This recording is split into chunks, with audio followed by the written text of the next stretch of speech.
to explain, for those of you who don't know, I'm John Davis, together Liverpool's development officer, with some literature there about what we do.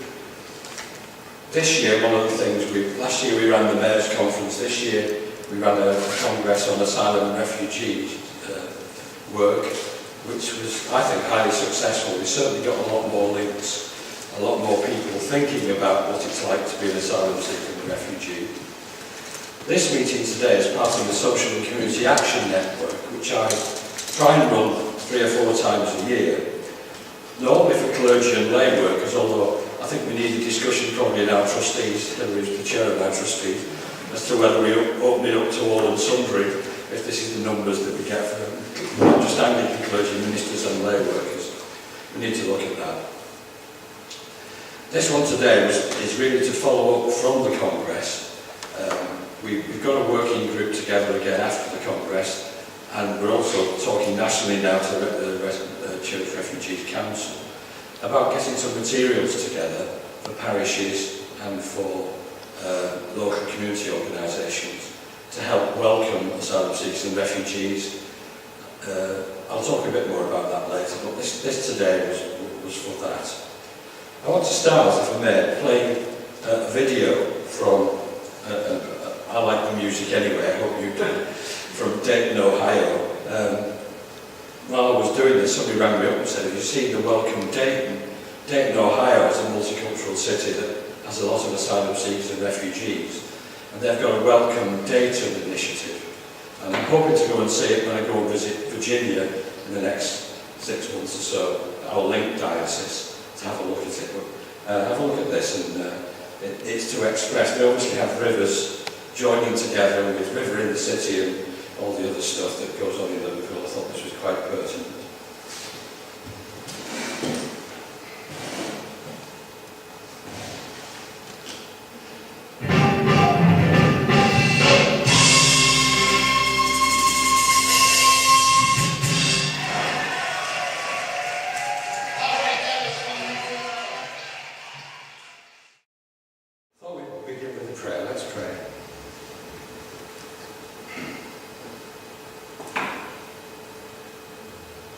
Hear my words, my groans, my cries for help, O God, my King. I pray to you, Lord, my prayer rises with the sun. At dawn I plead my case and wait.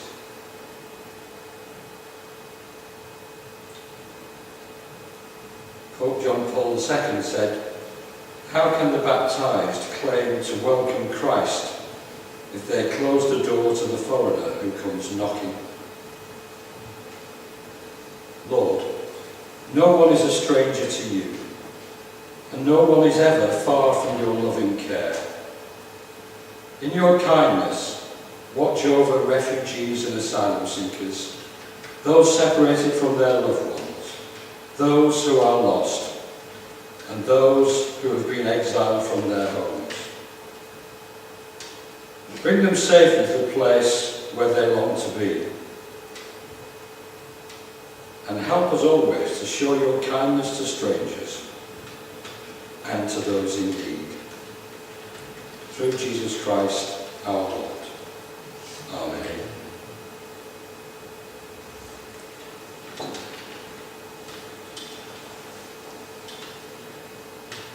At the beginning of our Congress this year, we showed a video that explained the situation. I'm going to play that again and make no apology for doing that, just so that we can get a greater understanding of what asylum seekers face. There's a lot of discussion about immigration going on at the moment, most of which is very worrying, and I'll say a little bit more about that in a minute. But I just feel that this puts us in the context of refugees and asylum seekers in this country.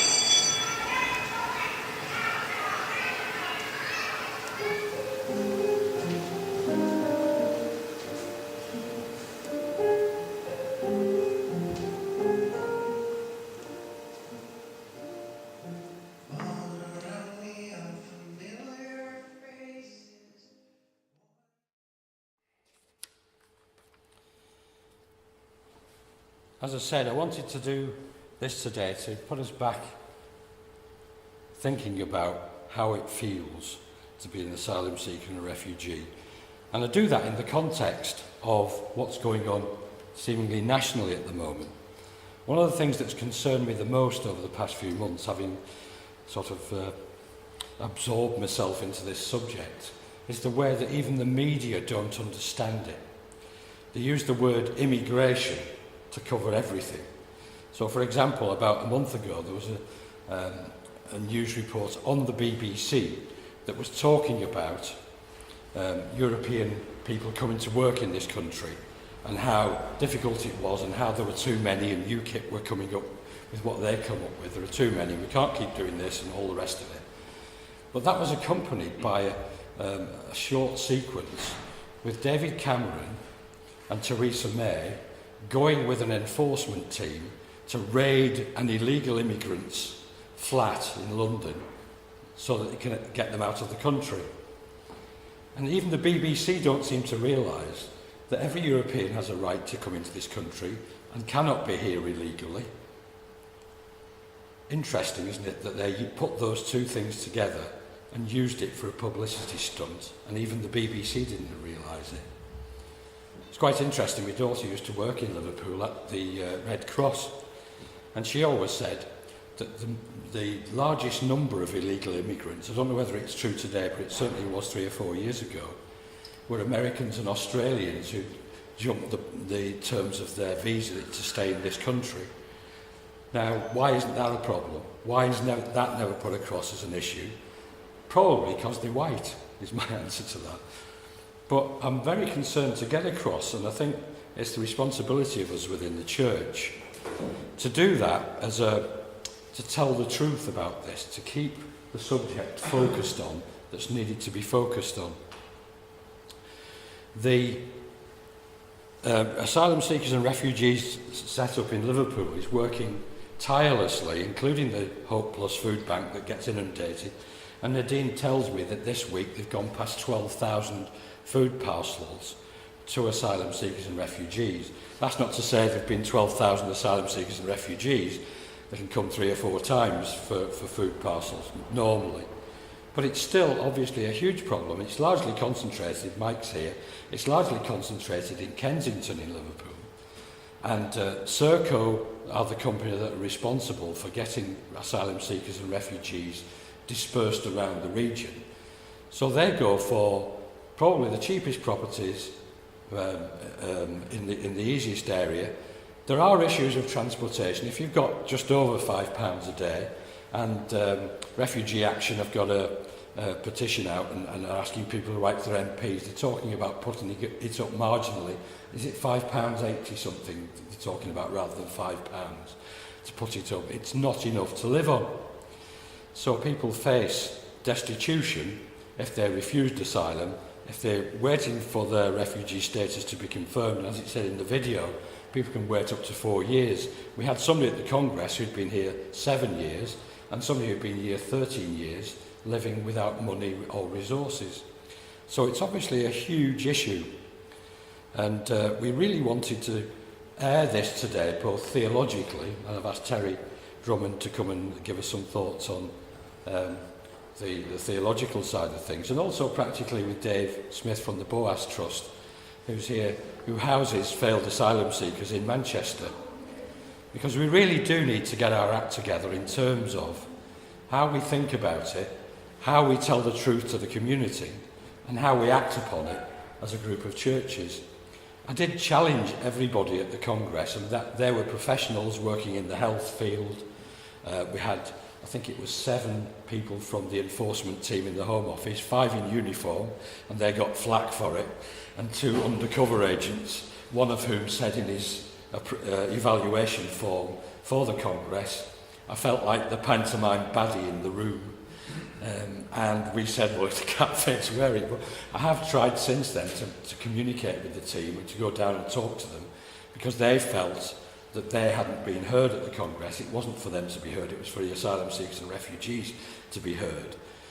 But I know that they're completely snowed under, can't keep up with the number of people who are presenting themselves.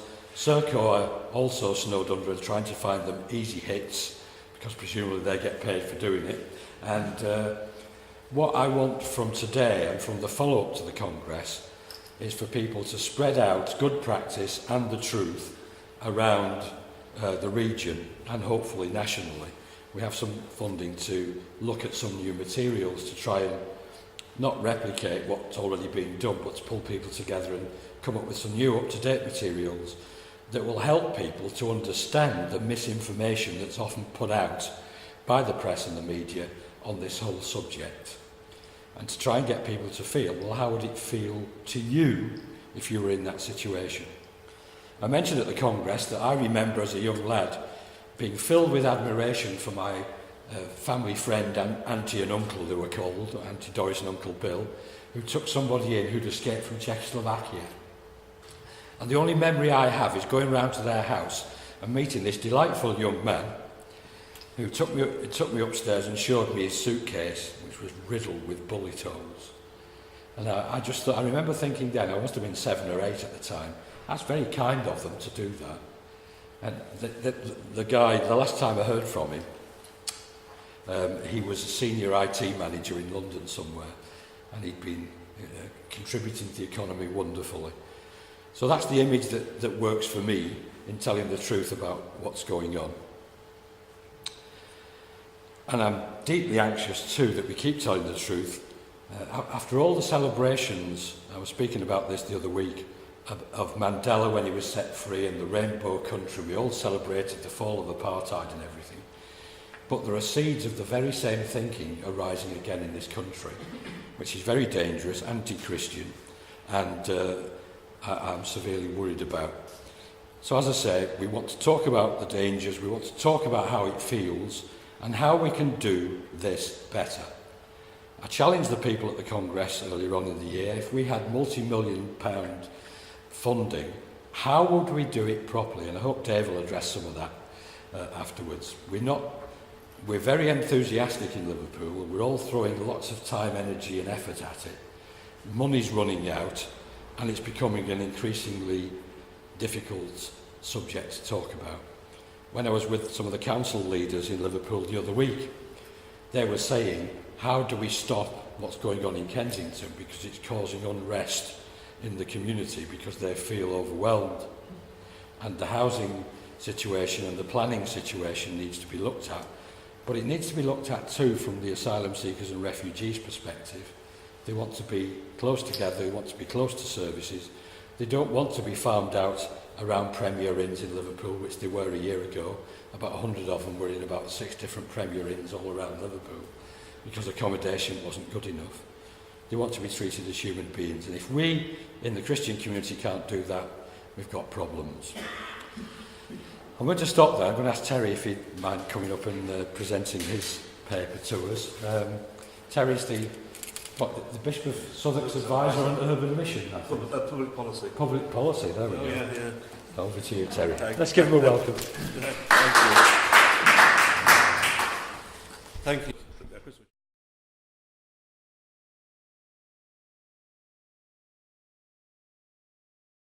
Justin was the Bishop for Urban Life and Faith. And when he became bishop, I'm 40 years in lay ministry. I was commissioner as a church army officer about 43 years ago now, I think. And they didn't quite know what to do with me. So I had 4 years left, and so this job was created, which is perfect. It means I get a chance just to work on issues which have been at the heart of my ministry for all of the 40 years plus. And so it's an opportunity also to do some work nationally. He stopped being the Bishop for Urban Life and Faith, and the interesting thing is no one told anybody else in the House of Bishops that they don't have one. But I continue in my role, at least trying to encourage some of this thinking. Just want to start with I was reminded when John was talking of being on holiday after Easter this year in North Wales on a package holiday. And there was on the holiday a couple who the husband looked like someone who was recognisable. He wore fairly checked kind of jackets, kind of country jackets, and was rather ebullient. And we suddenly realised this was Geoffrey Bloom. the MEP, who was quite well known in certain press circles. And in the whole week, I think we exchanged about 5 words, something along the lines of his wife said to him, Terry and Linda were originally from Yorkshire, and that was the end of the conversation. You were very aware of his presence. I tell you this just because it just amused me, reminded me. But on the way back, we were coming through Crewe, and a couple who from Australia said to us, "We've just said to the tour guide, we expect a award from the Queen because we spent the whole week with Jeffrey Bloom." And it was really just an interesting experience of being in his presence, because he obviously carried the UKIP presence very clearly. I mention that because much of my thinking recently has been in the last year or so, has come out of the changes in the political scenario with UKIP coming on the scene. And a year ago, 15 months ago, when I spoke on this matter, I was told this is not an issue, they will go away, they're not going to be a problem. But now we can actually see how in many ways they have set the agenda on migration. And I think it's important that as Christians, and churches in particular, we wrestle it back. And the debate that goes on in the press is really quite fascinating. So that yesterday we had the report from the economists at one of the universities in London saying it's European migrants bring wealth, the people from other parts of the world don't. You have then the response of Andrew Green, or to Andrew Green, as I'm reading this morning, particularly of Migration Watch, saying this is all wrong. And then equally, in the last couple of weeks, we've had the press reports about what's going on between Africa and Italy, where the boats are sinking. And today's Spectator, of all things, has a front page headline, "The New Wave," Justin Marzoni on Britain's duty to the new refugees. The debate is very clearly going on around us, and it's one I think that we need to contribute to. And again, on the front page of The Guardian on June the 3rd, EU's looming migrant tragedy. And that again reflects, in a sense, beforehand, the reports that we've seen more recently in the last 2 weeks of the closure or the bringing to an end of the search and rescue missions in Italy. And that question about what is going on there. Roger Boyes in the Times on June the 11th said, quote, "I am at a loss as to why we and other Western countries, Germany has been the most generous, cannot handle larger numbers. Britain is a big aid donor in the region, yet it is difficult to shrug off the impression we are not simply paying to keep the refugees away from our shores." End of quote. And so we then come to this big question about the challenge of welcome and processing. And as John said, and the convention here in Liverpool, which I attended, was really quite amazing to have so many people, but to have the Borders Agency in such numbers. The irony for me was that over lunch, it looked as though the Borders Agency staff were actually wearing black shirts. They weren't. They were very, very dark blue, but they didn't half look black to me. And that, I think, is an interesting reflection.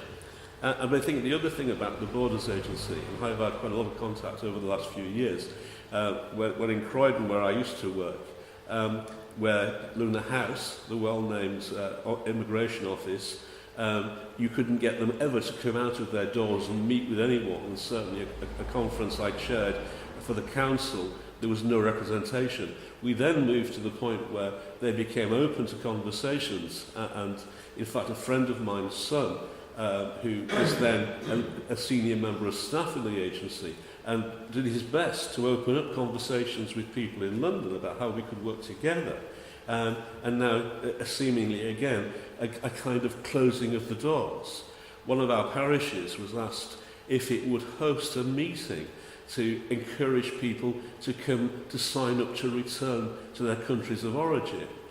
We've been trying to get a meeting with them to explain why we said no, but with no response. And it's, I think, equally the case that most of the work does seem now to be done by agencies. You'll have read of the report, I've no doubt, of the failed court case against the priest in our diocese on illegal marriages. And my suspicion is, I don't know, but my suspicion is that the actual people doing the research, doing the evidence gatherers, who were the ones who the court dismissed out of hand, were actually probably not actual civil servants. They were part of that kind of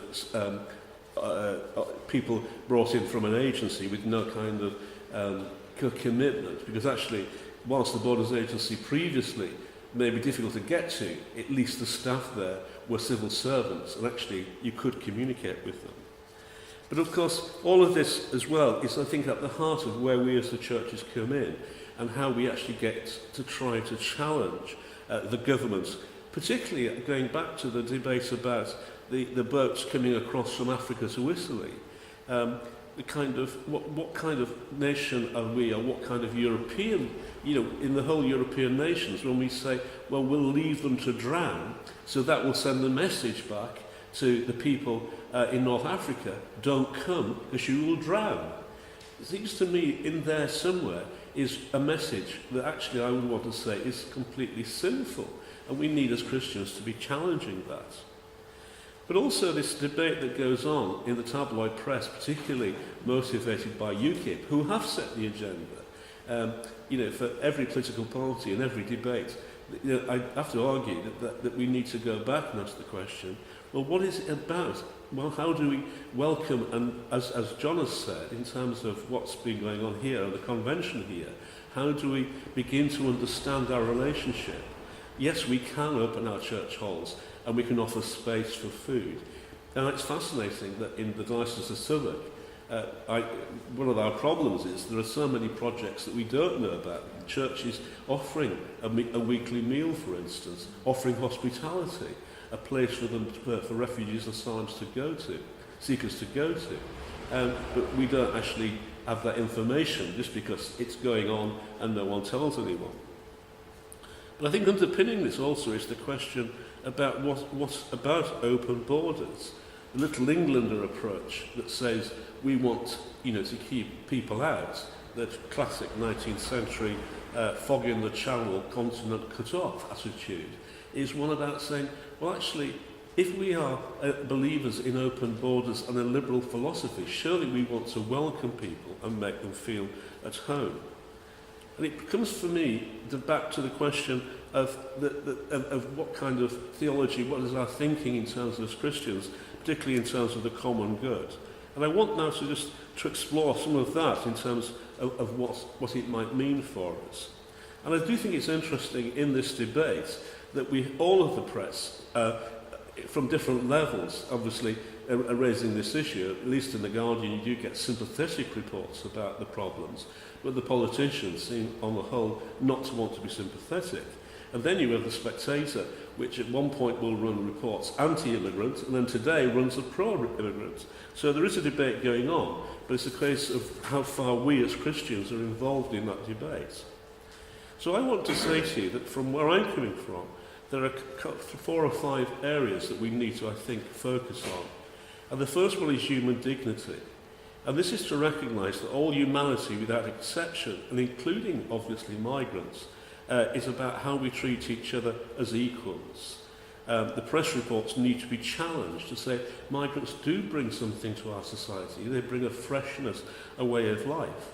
And actually, in our churches, certainly in South London, many of the churches in the inner area very much are churches where migrants worship, where they've found their home. And I've just sent out a census form for the Church of England to several parishes. And one of the interesting responses I got from one of our parishes in New Cross, Peckham, was, how can I ask my people to fill this in? Most of them don't want to give any information that they think will go back to official authorities.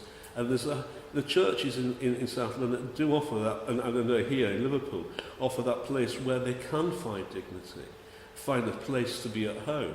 And that seems to me to be quite central to our thinking as Christians.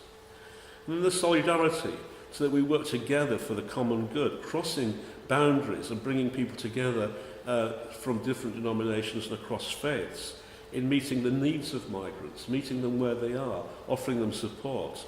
making connections that help them to find their place in society.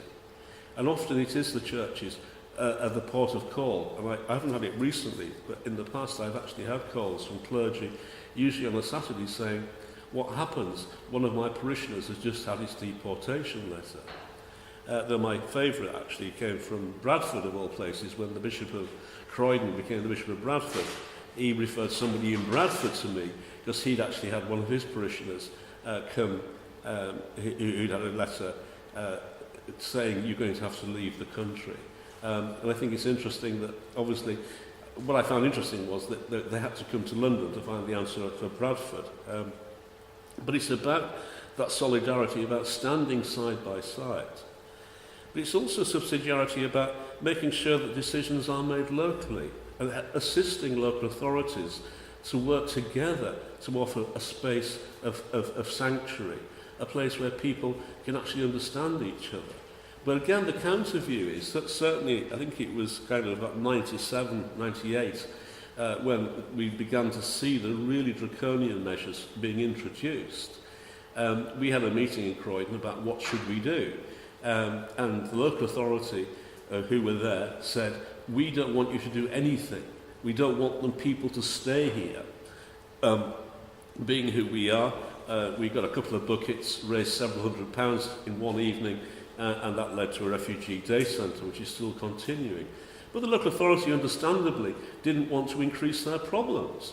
But at the same time, trying to brush them under the carpet was not going to be an answer. It was about trying to find a way of working together to challenge what was happening. And again, as I say, at that particular point, Croydon was a key stopover point because of Luna House, plus also the fact of being proximity to Gatwick. The irony is now that a hotel in Crystal Palace, not far from where I live, which was discovered to have about 400 migrants in, no one knew they were there, but suddenly they discovered them, and where have they been shipped to? But Liverpool. So there is a natural connection. And again, I think there's a kind of conversation to be had between those of us in places like in Southwark and in South London, or in London overall, but also with our colleagues like John here and all of you, so that we actually share our insights. But it's also about giving the migrants their place in the community to contribute, to be able to feel that they belong, and also to able to share their lives with us. A few years ago, when I was working in this field, rather than working in the administration of the Bishop's office, the Deaf Refugee Day Centre had a cultural day in which people celebrated their different cultures, different foods, different arts. And on one of the tables, there was a piece of sculpture of a body of a man on one leg, with another leg flat on, he was actually underneath at the base. And I just admired this, thought it was a very attractive piece of sculpture, very powerful piece of sculpture. 3 weeks later, the plastic bag appears with this sculpture in, and it was given to me as a gift. I said, well, they said, no, the Iraqi artist who produced it was so moved that you found it, you liked it so much, he wants to give it to you. And we then discovered that he was one of Iraq's leading artists, living in Croydon as a migrant. And it's about how we draw people like him into the community, so they can identify what it is that we share together. And so we come back to the problem of refugees and migrants, and Dave will say more about this in terms of living on the £5 a day or whatever, and being caught up in illegal activities. It's about being able to support them in a way that challenges and brings them back in, gives them a place in society rather than excluding them.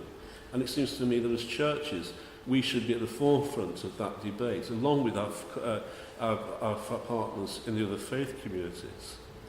But again, also offering that pastoral level of support and speaking out wherever we can.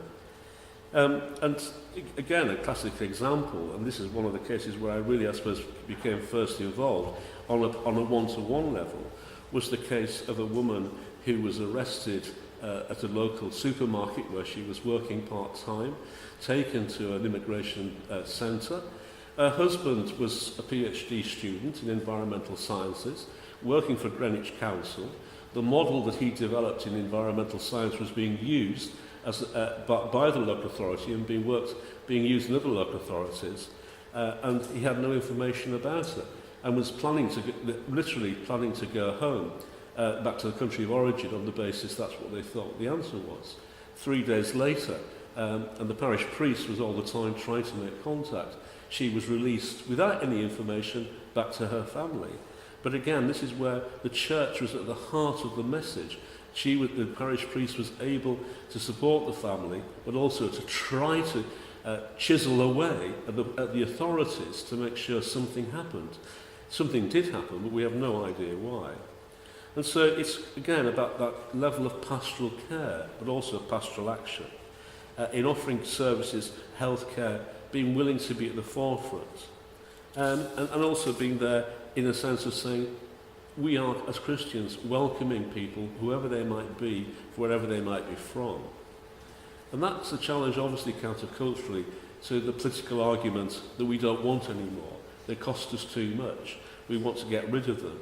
And as I said earlier, even more forcefully, the argument that if they're going to come from Africa to Italy by sea, let them drown, because that will show them that they're not welcome.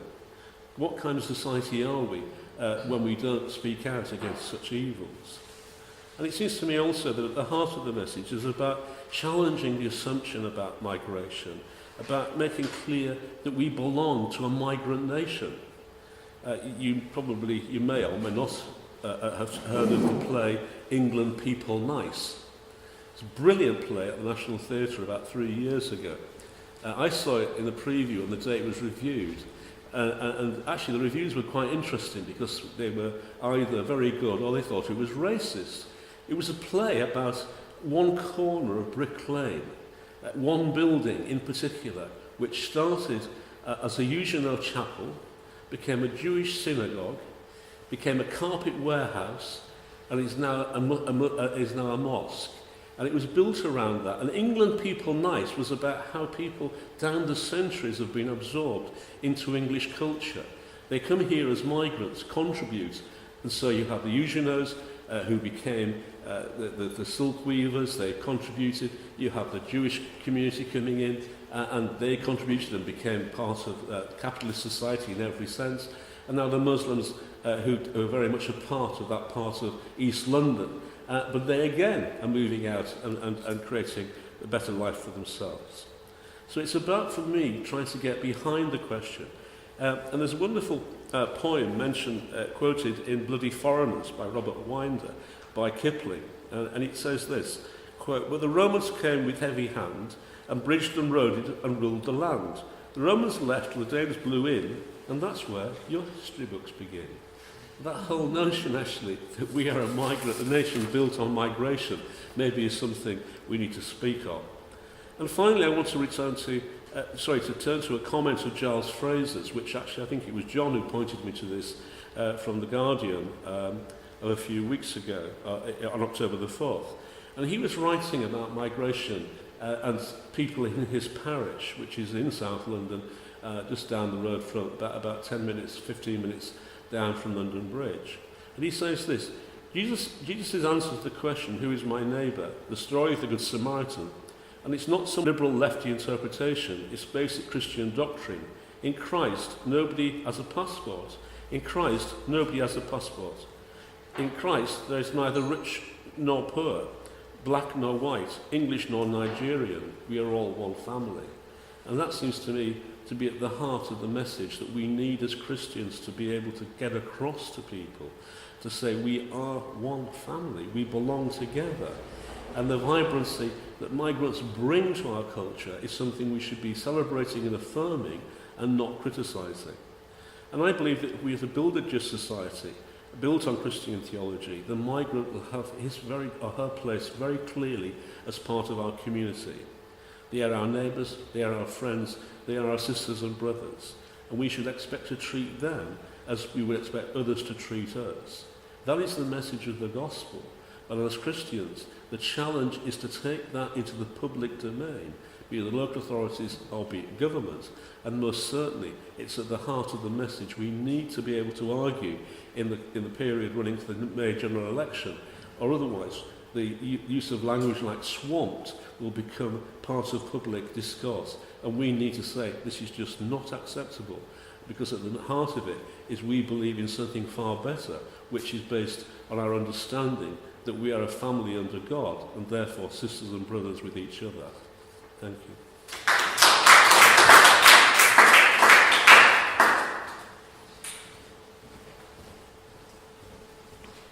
Thank you, Terry. I don't know whether you want to take questions. Would people prefer to ask questions now or discuss it before lunch? Hilary, do you want to say anything? Or? Well, it was a comment rather than a question, in fact. I agree with everything you said, and so on. I just wonder if we actually need to go beyond exploding the myths that are around about the issue of migration, and actually go into enabling encounters between asylum seekers and refugees and people who've been in an area all their lives. And I think back, actually, I mean, it was mentioned before about the numbers that are coming to Kensington in Liverpool. Now, I think back 10 years to when there was a regeneration programme going on in Kensington, and Kensington had been a fairly neglected area of Liverpool. It had had a lot of students there who will then be going out because more accommodations being built for students or made available for students and so on. And at the time, again, asylum seekers were coming in a very disorganised way, because the council had opted out at some stage. They weren't going into sort of organised accommodation. They were using the private sector, landlords who quite often exploitative and so on and so forth, but there was no organisation actually in the settlement of people.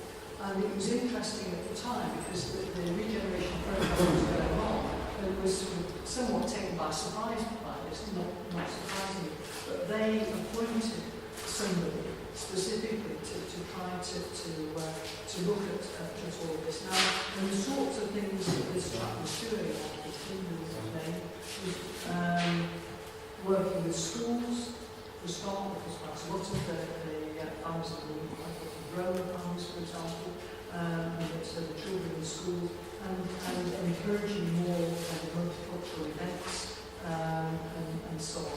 He organised a football team and with local people as well and so on. And he was helpful in terms of linking people who were in Kensington with their national groups who may have had a presence in Liverpool, but the presence was actually, psychologically miles away, even if it was only a mile down the road in Liverpool late, and so on. But another interesting thing which he did was in 2008, which was Liverpool's Capital Culture Year, Holocaust Memorial Day was held in Liverpool, and that kind of focused minds. And one of the things that Martin did was organise a particular, to be like to call it, event conference, where there were Jewish people, memories of the Holocaust, telling their stories, but there were also asylum seekers telling their stories. And what you got was actually people recognising some of the common issues, common humanity, and so on. And this whole issue of actually bringing people together and recognising, it goes beyond numbers. It does. It's all very well for us to say, oh, well, really, it's only X proportion of people, or it's only X, or they're really bringing wealth into the country. That's all statistical stuff, which actually rolls off people quite yes. And really to provide places of meeting. Yes. And places where people can recognise that they have something in common. It seems to me, again, the role that the church can play. I think that's really important, because one of the areas that, the food bank, the Hope Plus Food Bank and other food banks seem to me to be doing that every day, because the way that the poor have been, demonised as well. If you're meeting people who are human beings every day and giving them food and helping them, that actually makes a difference.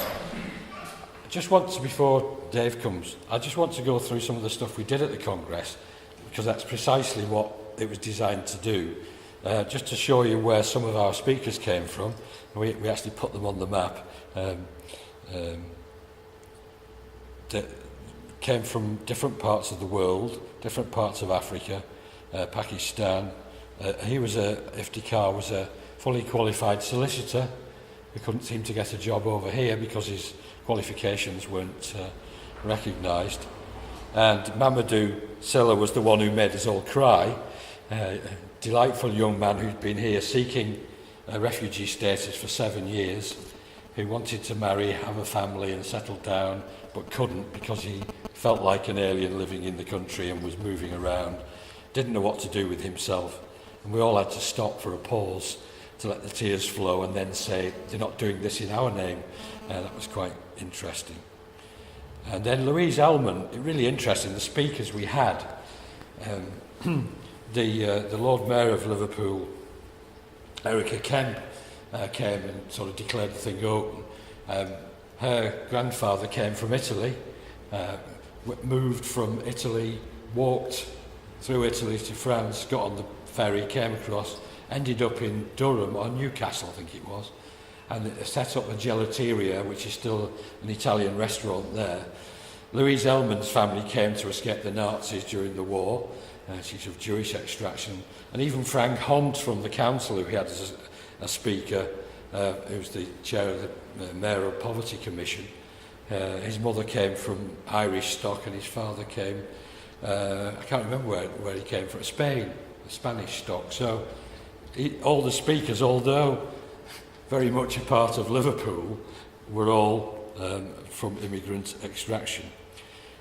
I just want to show you this now. These were some of the asylum seekers in Liverpool were given cameras to go out and take photographs around the city with some comments on what it made them feel like to be an asylum seeker in Liverpool and some of the issues.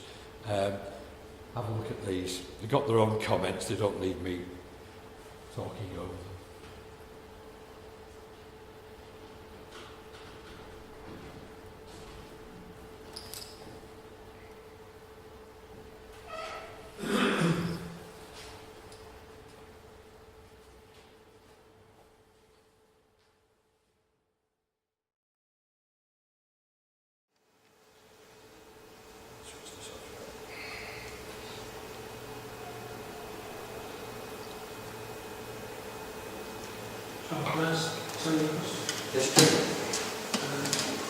We're a relatively key parish in New Kensington, seeking that voice that you talked about, wondering how we can be more effective, in practical terms, how we can engage in the conversation when people don't want to listen to us. So people Don't want to listen to us.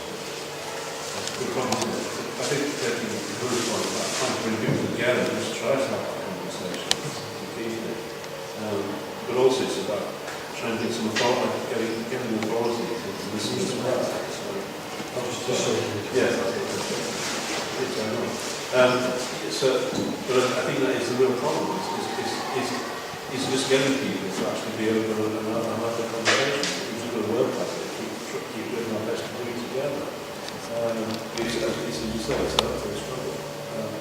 For me, the conference that we probably should talk about this, but for me, the conference that we put together was partly about that. It was partly about trying to engage not just churches, but a whole load of different community groups, to have a single voice that was loud enough to be heard above the nonsense and melee, as you rightly say, dictated to us by nonsense, scary politics. I really would like to engage with politics that talk about us and not I.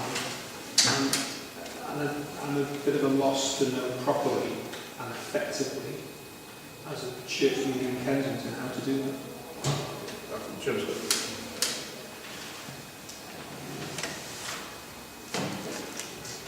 Yeah, so a friend of mine some years ago from a theological base north of the border in Edinburgh, and always found his comments helpful and useful. And he made the point that it's not actually difficult to lacerate people briefly. The danger is that if you do that, you apathize them permanently. And that was really, for me, quite an interesting comment, because it's not difficult to present, the horrendous case, which, is what we see and what we hear in media. The danger is that can lacerate people sharply, to the point of saying, well, what can I do anyway? And I think that it's that complexity. Now, I've tried recently to frame ways forward by saying how can we engage in the 3 A's, which is the advocacy, which clearly we need to do, which you argued about in terms of challenging politicians or whoever. Then the notion of animation before action.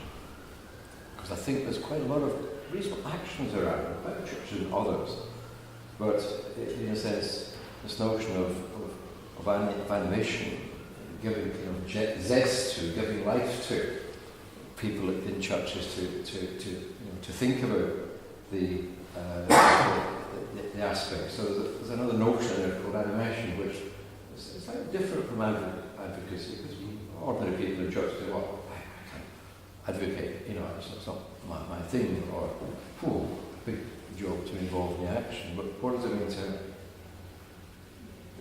it's animation?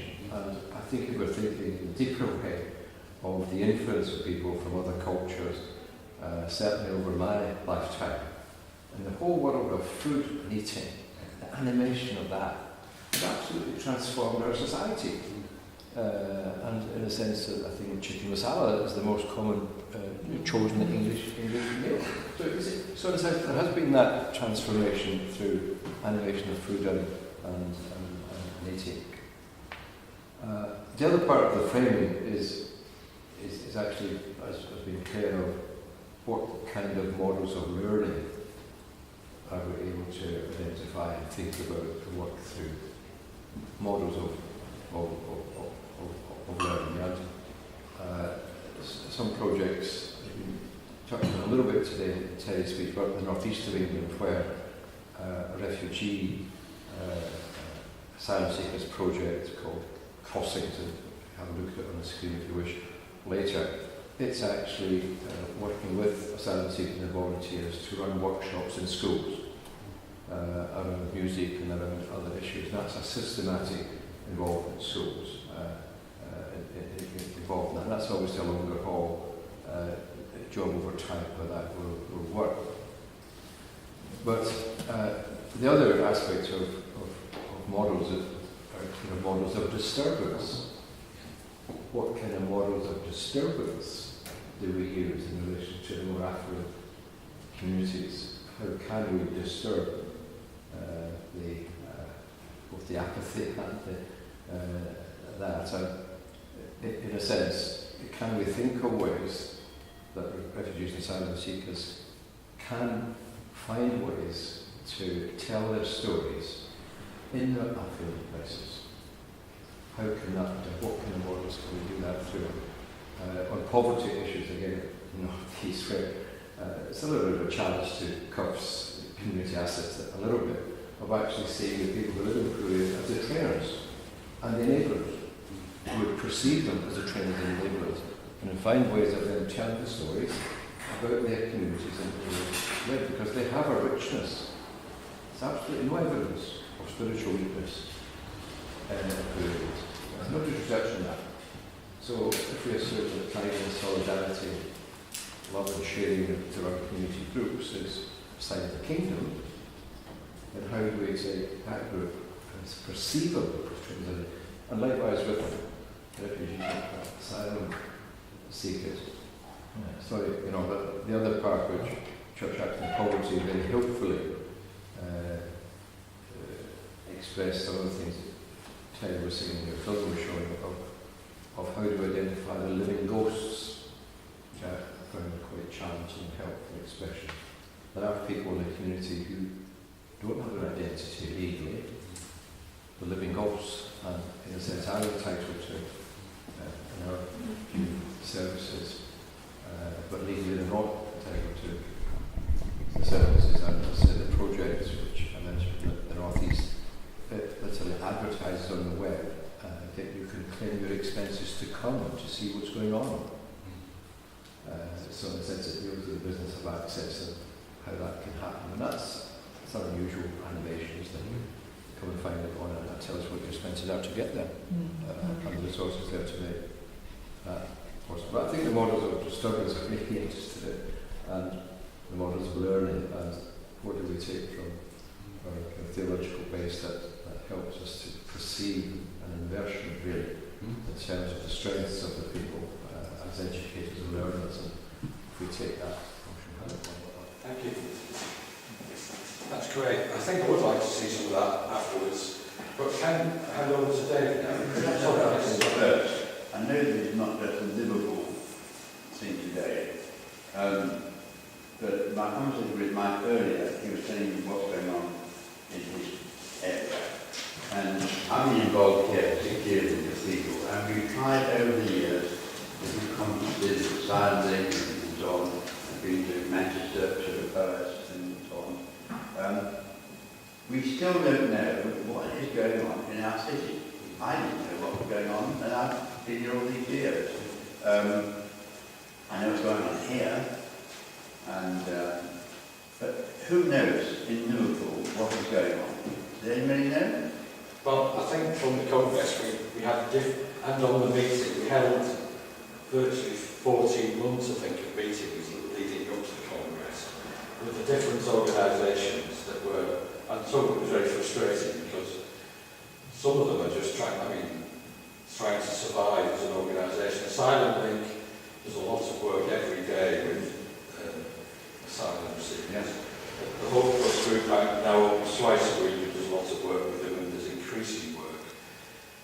Dave looks at it from the outside, and I hope he'll be a bit of a critical friend for us from the Manchester perspective. It seems to me to be quite a well-meaning, well-motivated, poorly resourced staff at doing things as best we can.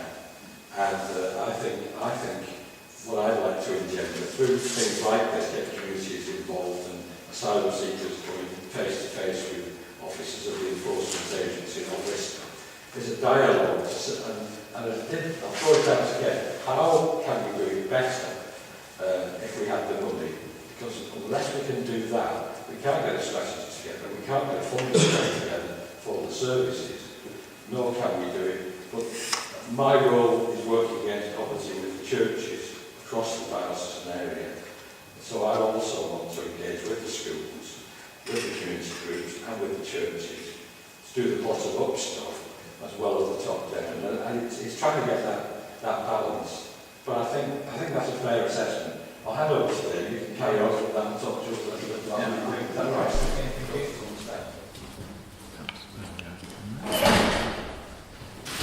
That's great. Yeah, thank you very much for inviting me, first of all. And I've got a little list of things to sort of talk about, hopefully, if I can find it. Oh, don't tell me it's gone. The mic's not working. No, it's The light.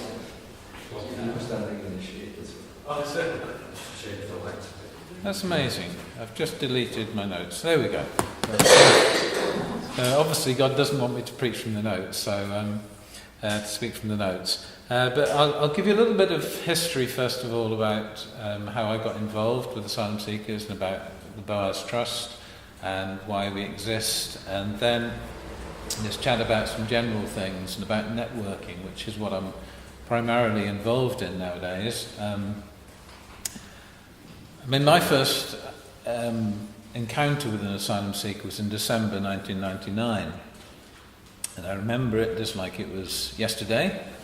I knew a bit about asylum from having been a German teacher, because the Germans have had this problem for many years before we ever did, and so I knew a little bit from the sort of German context, but not a great deal, and knew nothing about asylum seekers in the UK.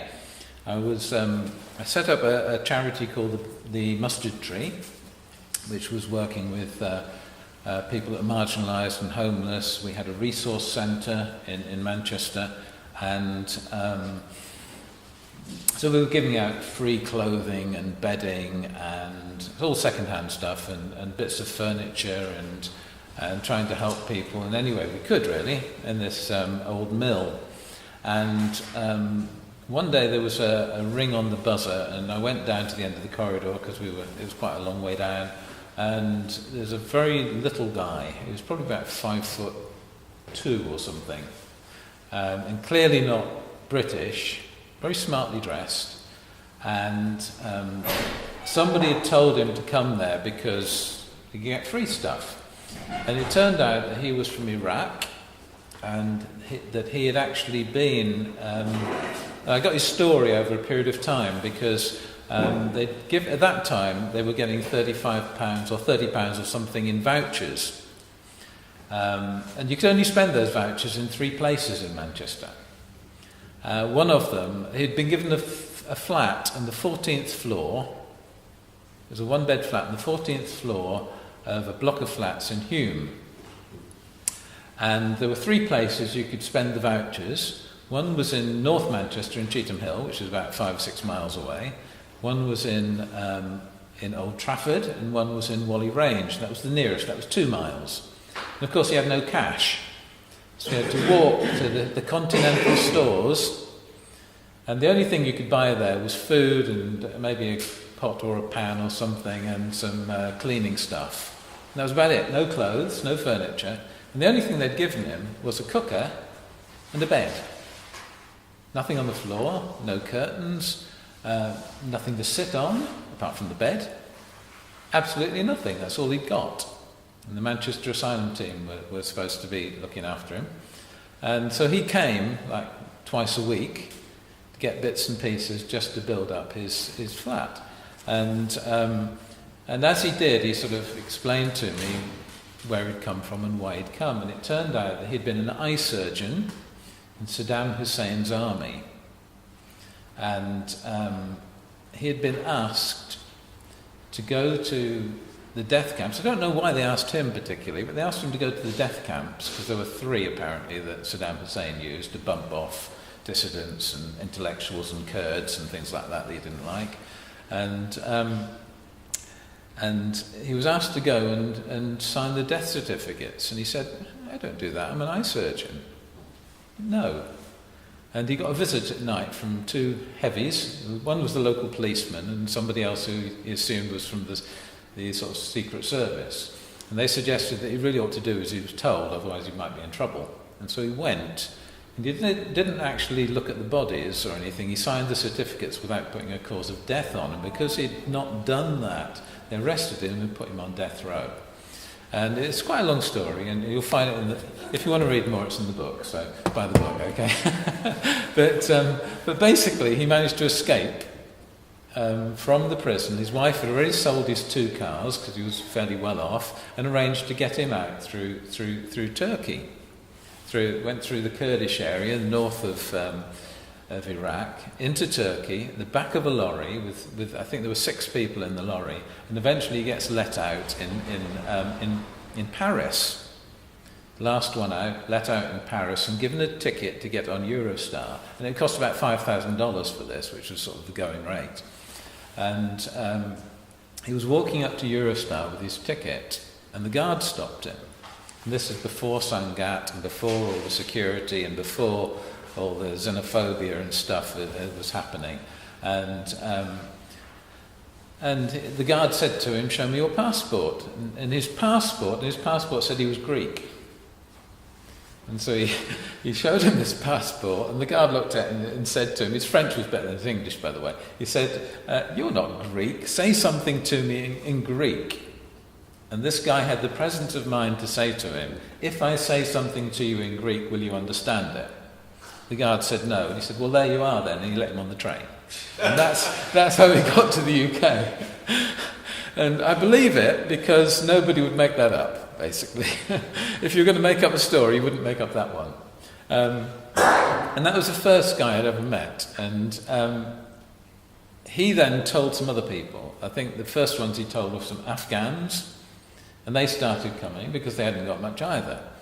And then they told some others, and we started getting people from Kosovo, some Roma from the Czech Republic, and Zimbabweans started coming, and Rwandans, and before long we were getting a lot of people coming in because it was the only place you could get anything for free, basically, in Manchester. And because they had so little. I remember one lady turning up in November, and she was rooting through the second-hand clothes, and she was well dressed. She had a very short skirt on. She'd come from Cameroon.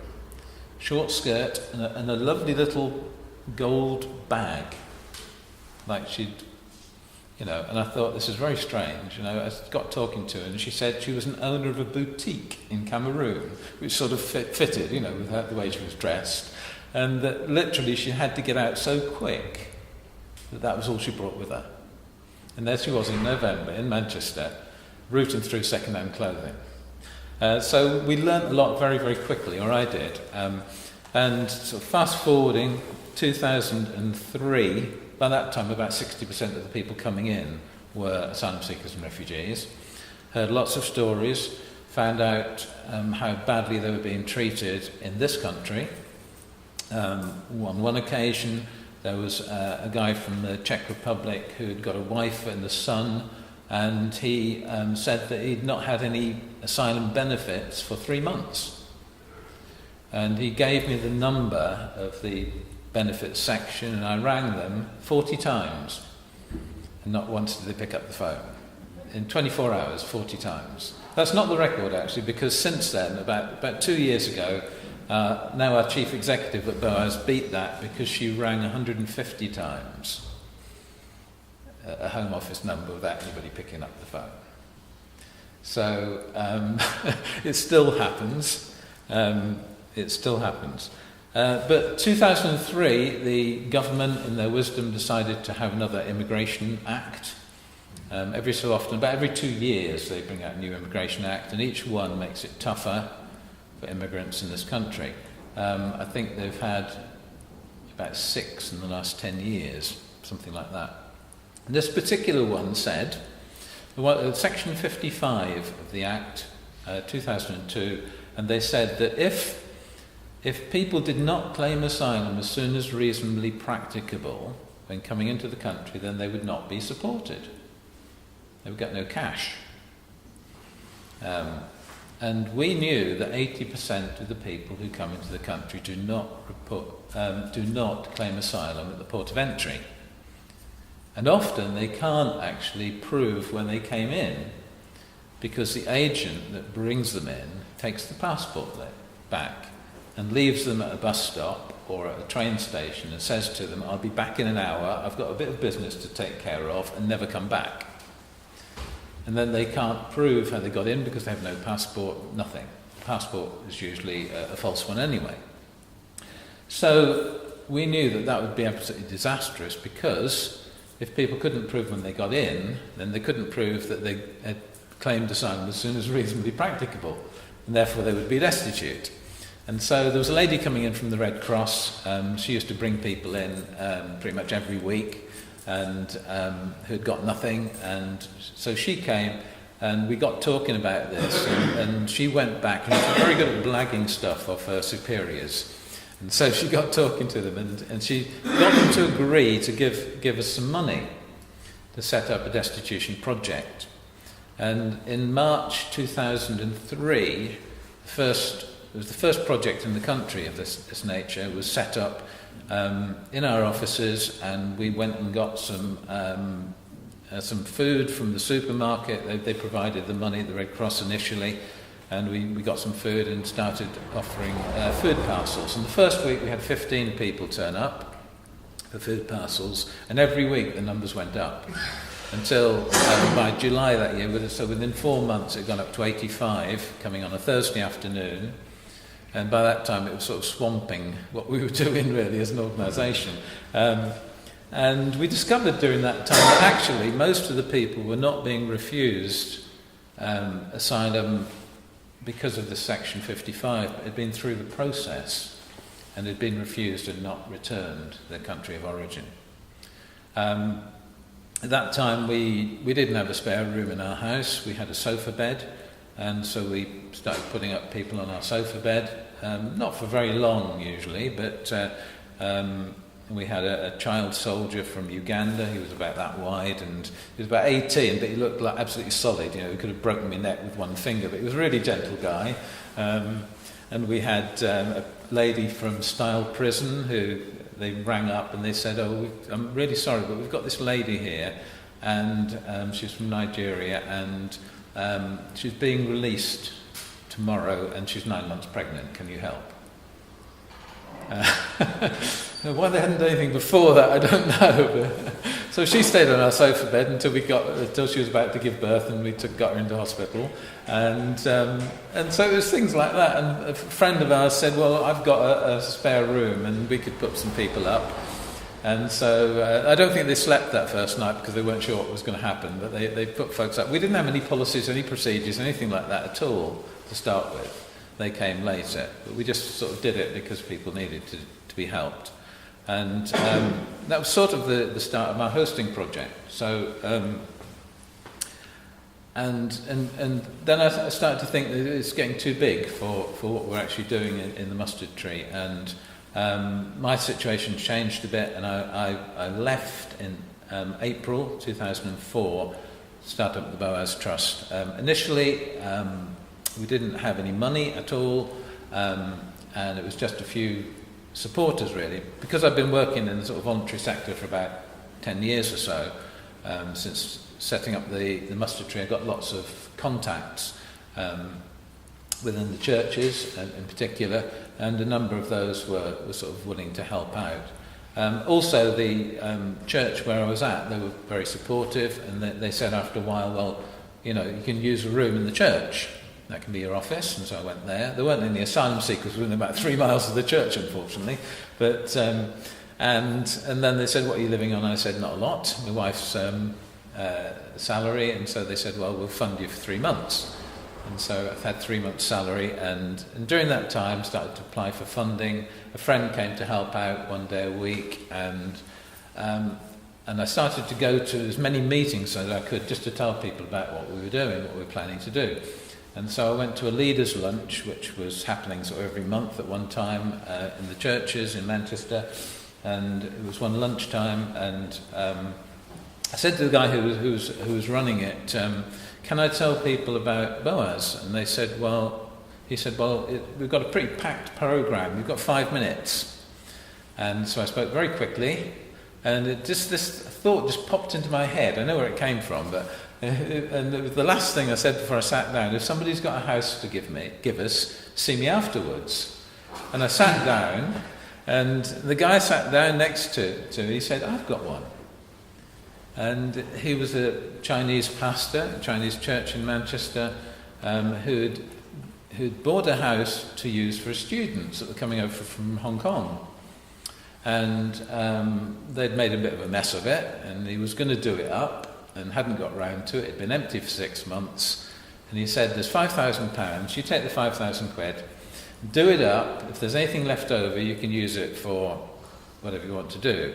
You put some asylum seekers in there, destitute asylum seekers. We'll sign a contract for a year, and we'll see how it is at the end of the year." And we still have that house. That's 11 years on now, nearly. It has housed probably 30, 40 women during that time who otherwise would have been completely destitute, and most of whom have gone on to get refugee status in that time. A friend of mine said, an aunt's died left us 50 grand. Can we buy a house with 50 grand? I searched around a bit, found a Christian who was buying properties at auction, getting Polish builders to do them up. Not always to the best standard as it turned out, but we got a 4-bedroomed house for 60 grand in the end there. And then somebody else said, I've got a bit of money, could I do the same? And that's how Boaz sort of went on, and there was still just me and Nigel doing stuff, and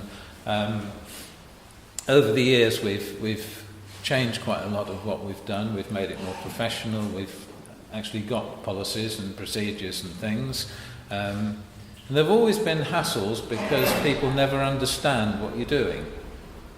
There were hassles with the council initially about licences for the houses, and we argued that it wasn't the private rented sector because there was no rent. Therefore, didn't need to have HMO licences and stuff like that, because and eventually they said, I'll keep the cheque in the drawer. And so there were things like that. We tried to get insurance for the houses, and nobody would quote because they were asylum seekers. We had one quote for £500 just for buildings insurance for one house, and then they withdrew it. And eventually, because we needed employers and liability insurance and public liability and stuff for the charity anyway, we found insurers that would do that, and much cheaper actually. But you can put drug addicts into a house and nobody asks the question. You can put alcoholics into a house and nobody asks the question. But if you put asylum seekers in, and it's still a bit like that in many ways today. So that's sort of how we started out, and eventually moved to another church that offered us a room, which was actually where the houses were. Started to recruit staff, obviously applying for funding, and over the we had our 10th anniversary a few months back in Manchester, and that was lovely because there were a couple hundred people that came, many of whom had been former clients I hadn't seen for a while, and it was fantastic to see how they'd actually been able to put their lives back together and what they were contributing and how they were getting on. Absolutely brilliant that was happening. And so the sort of situation we're at now is we have 3 types of accommodation. We have, or 4 in a sense, but we have night shelters, which are run around 7 different churches, and that's something that could be replicated here in Liverpool.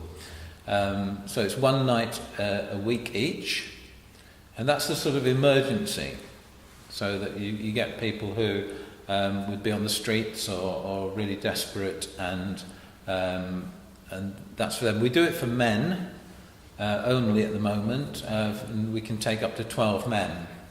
The reason for 12 is because the smallest of the churches, that's the maximum number they can take.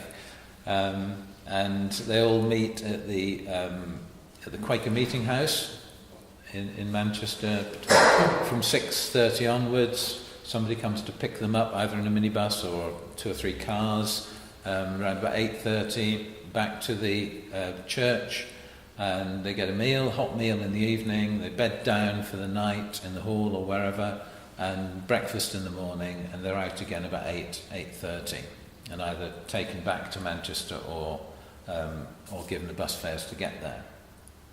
So that's the night shelters. We run those now 7 months in the year. So we started 1st of October, and we'll be finishing the end of April.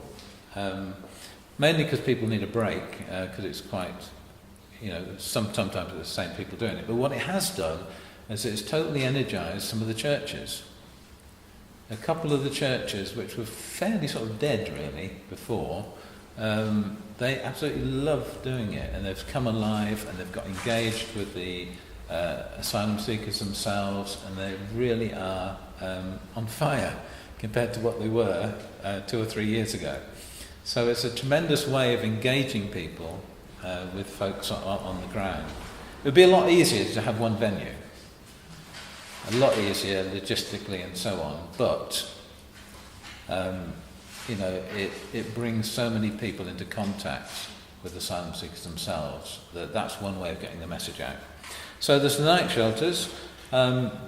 We also have a number of houses. We've now got 14, and somebody's offering to buy us another one, so we're looking for the 15th one at the moment. We don't own any of them. Some of them are owned by Green Pastures, who some of you will know from Southport. Green Pastures, well, they're not a housing association, but they're I guess similar to a housing association, but they do brilliant work with housing homeless people across the country, and they will work with anybody who will look after the people in the houses. Obviously there are issues around people with no recourse to public funds, because their model does require income coming in to pay for the mortgage.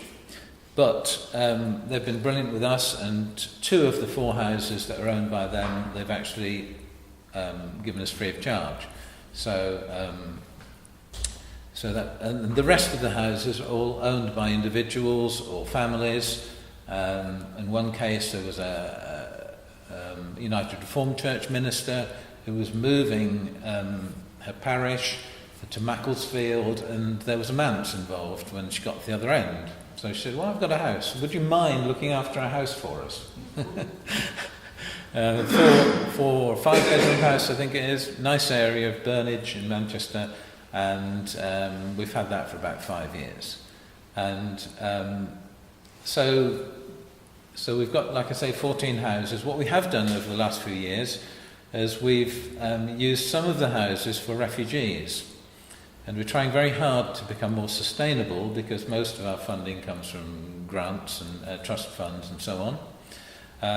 So I think last year it was almost 70% in trust funds, because we got Big Lottery and because we got Comic Relief the year before. So they're quite big grants for what we're doing. When people come, the third thing is the hosting scheme. There aren't as many hosts as there used to be. At one time we had as many as 15 people being accommodated with hosts. And altogether I think we're looking after about 75 people at the moment, 12 in the night shelter, and then in the housing and the hosting about another 60 odd. And out of those, about 2/3 of them are destitute asylum seekers, and 1/3 are refugees. The reason we're accommodating refugees is partly the sustainability thing, because you do get housing benefit or rents coming in, and partly because they need accommodation as well.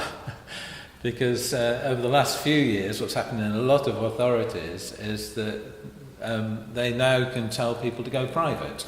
They don't have to have an obligation to house people, just to signpost them to housing.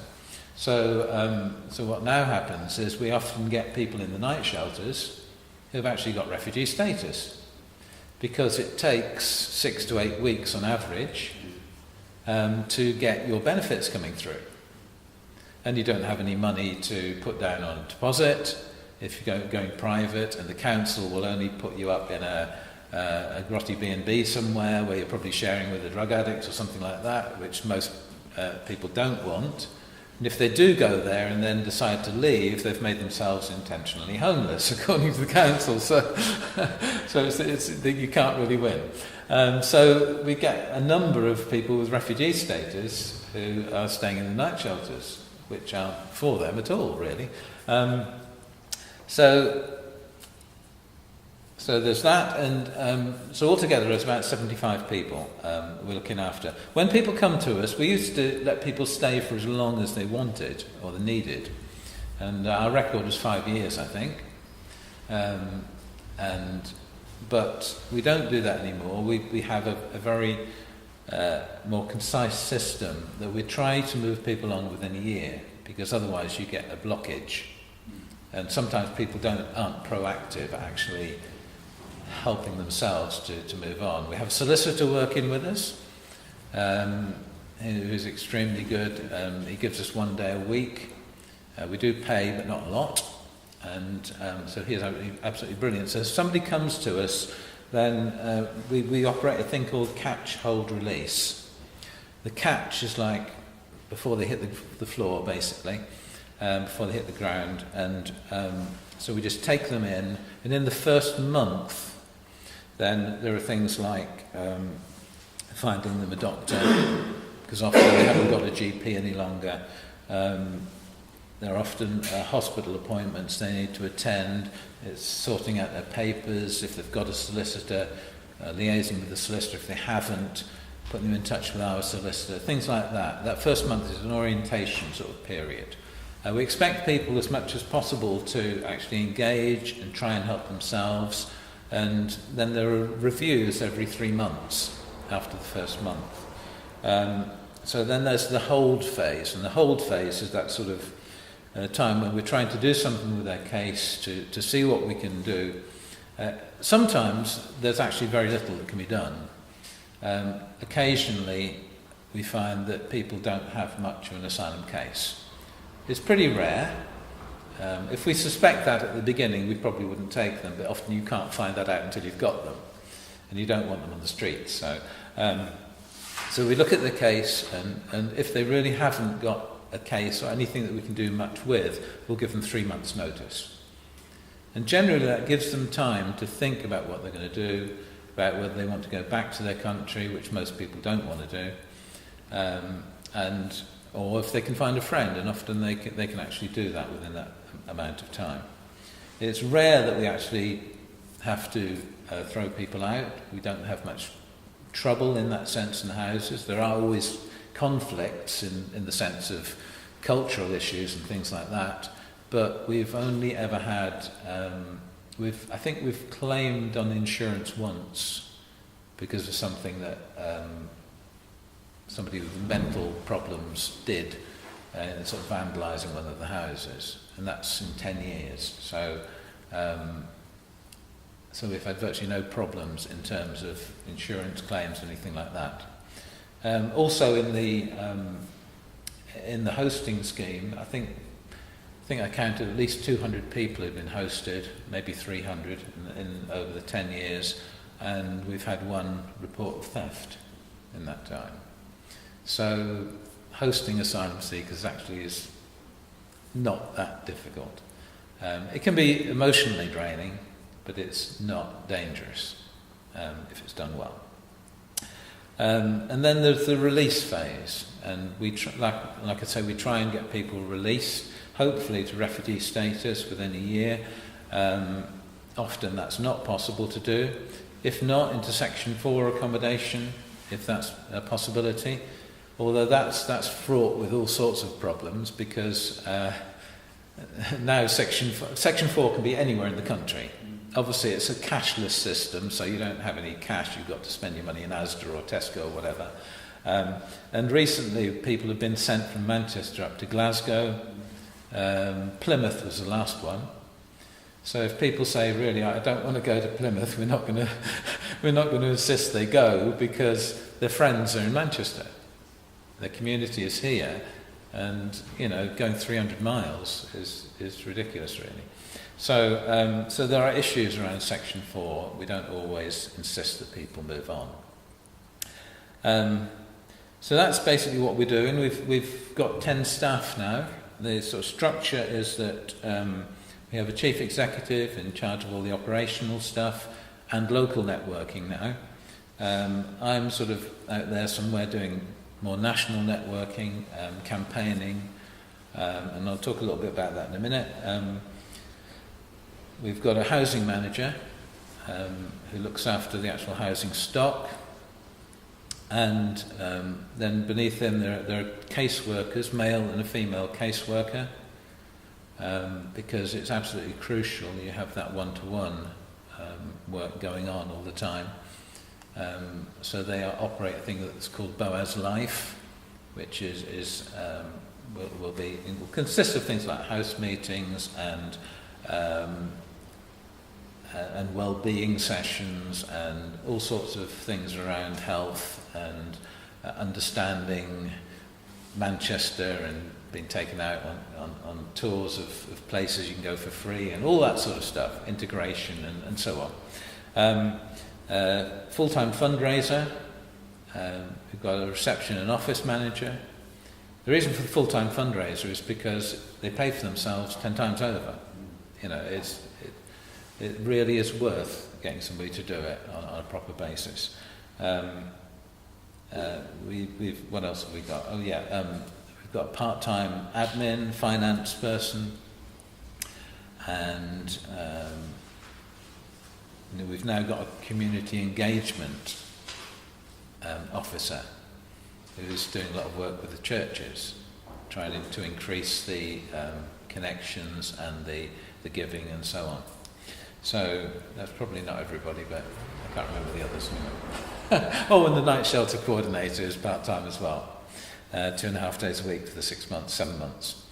So that's the team, and it's been really important for us to get a really solid team, and they're absolutely brilliant. I love working with them, they're fantastic.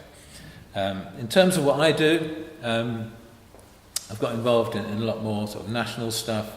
When we first started out, my first thought was, is anybody else doing this? And the answer was not many. Asylum Link had started just before us, I think. They've probably been going a bit more than 10 years. And initially they were doing a lot more housing than we were. And then there was somebody in Newcastle, Action Foundation Newcastle, and there was somebody in Birmingham was interested in doing it. So we got together and we met, and about 4 or 5 people came. There was a sister in Sheffield, they came as well, and then gradually we built up. We formed this thing called NACOM, the No Accommodation Network, and this is our most recent operational report, which tells you about everybody across the country. Now 31 projects in 22 towns and cities. We did it with no money at all for about 8 years. I say no money, obviously you got money from somewhere, but it's people putting in their own. And we're now looking after, I can't remember how many it is, I think it's about 600 across the country. Here we are.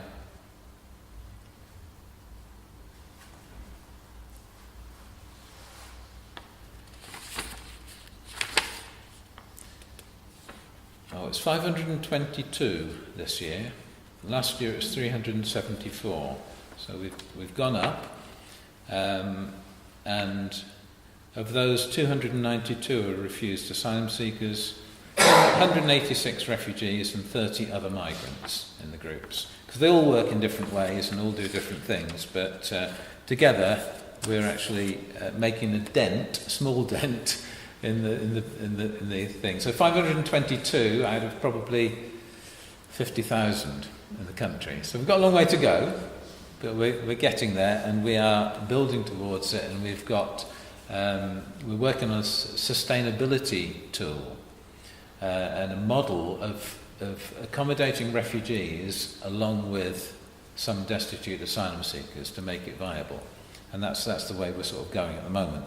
But so that's the networking stuff. Campaigning, I'm involved in Still Human, Still Here, which is run by Amnesty, which is really good. The Sanctuary Summit, which is coming up next Saturday in Birmingham, which I think will be the most significant event that's ever happened since I've been doing asylum work in 15 years.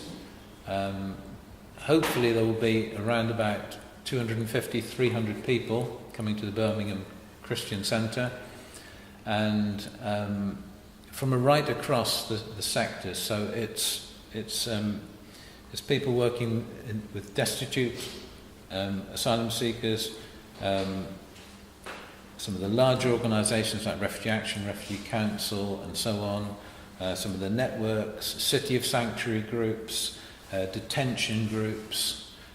Lawyers that are working with them, all of those groups coming together, and around 8 key principles. So if you look up on the City of Sanctuary website, you'll find all the details about that. There's still room to go if you want to go. So it's going to be a fantastic day. We're really going to have a wonderful time. And hopefully it will lead to some actions. That's the plan. It's not going to just stop there, but actions in the regions leading up to the next election. Because basically we really want to say that the UKIP agenda is not the only one, and there are a lot of people who are not happy with that sort of stuff, and we want to welcome people here and not exclude them. So I guess that's the sort of campaigning side. In terms of churches, I believe firmly that the church is God's answer to everything, really. With his hands and his feet, and he hasn't got any others, and his voice as well. And so I'm passionate about Christians coming together. I think it's brilliant that we've got Together Liverpool. And that needs to be as wide as possible, I think. Because I know, and I met some of you initially coming to a conference in Manchester, yeah? And I've met some of you at other places. And I know that there are dozens and dozens and dozens of Christians in Liverpool who are doing stuff with asylum seekers. But what I also know is you don't always talk to each other. And you don't always work with each other. And if you did, I think it would be really, really much more powerful than it is at the moment. And I think the potential is there. How you do it, I have no idea. How you do it, John, I don't know. But we've got to do it somehow, because working together is so much easier. Manchester isn't necessarily an awful lot better than that. But I think there's a lot that can be done. One of the things I mentioned before was this idea about night shelters. I know there's terrific pressure in Liverpool in terms of destitute people. I know that Asylum Link are run off their feet all the time. Every time I go there, it's total chaos. But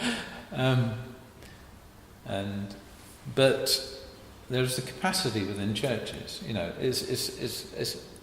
It's obvious in a way that there are far more spare rooms in Christian households than there are destitute asylum seekers.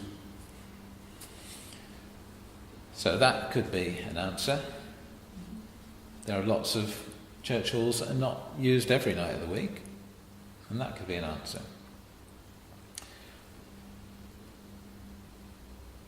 So there are ways of doing it, but we need to work together. I'd love to see in every area a local churches refugee network where just people meet together, share ideas, and work together wherever possible. There's some really good initiatives going on.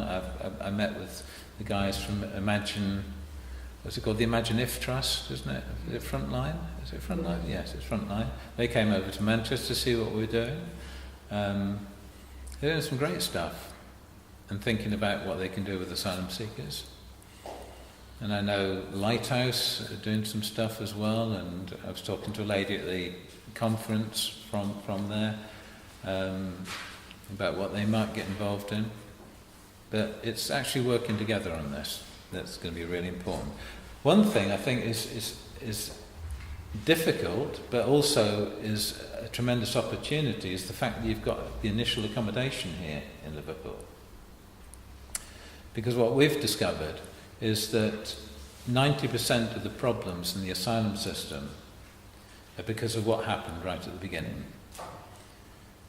When you're picking up the pieces of people that have been refused, and you look back at why they've been refused, it's all because of what happened in the screening interview, in the initial interview, the substantive interview, whatever they call it, and the decisions that are made then, often because they haven't had any support, because they haven't had a legal representative, because they haven't had anybody befriending them, because nobody's told them what to do, how to do it. And I think there's a tremendous opportunity if people could get together with maybe the Red Cross and the folks that are dealing with the initial accommodation, so that when they come out of there, you know where they're going, and they can be put in touch with churches where they're going. And then somebody from that church can pop round a day or two later and say, "Hi, I live round here, can I show you round? Can I welcome you?" And that will make such a difference to people's lives, I think, right at that initial stage. And I think that's doable if we work together. I think that's really doable. I think that even, like asylum welcome or whatever they're called, I think they would probably welcome the fact that that is happening. I know, we had meetings with Serco when they came to get started in Manchester, and there was quite a lot of goodwill amongst some of the managers in Serco, and they were willing to work with people. But what happens is, on the ground, that when somebody comes to Manchester, they've got to give them 2 hours of orientation. Well, the poor people are absolutely traumatised anyway. It doesn't matter what you say and how, you take them round in 2 hours and say Tesco's is there and the bank's there and such is there. They won't remember any of that. But if they get into their house and they settle down, and then somebody comes round and just befriends them and takes them round, that's such a different way of doing things. So I think that they would actually welcome something like that happening, and would probably say, "Yeah, we'll let you know when they're moving and where they're going to." So that's an idea that might work. And you guys in Liverpool, I guess that I think there's a real potential there. And there'd be a great way of linking up as well. I think I've said probably enough. So I've got this operational report and from NACOM, there's the book. And just the last thing is that I got funding for 1 day a week to run these help conferences. Some of you came to the original one in Manchester a few years ago. Helped us an asylum seeker in our church. We did another one last year in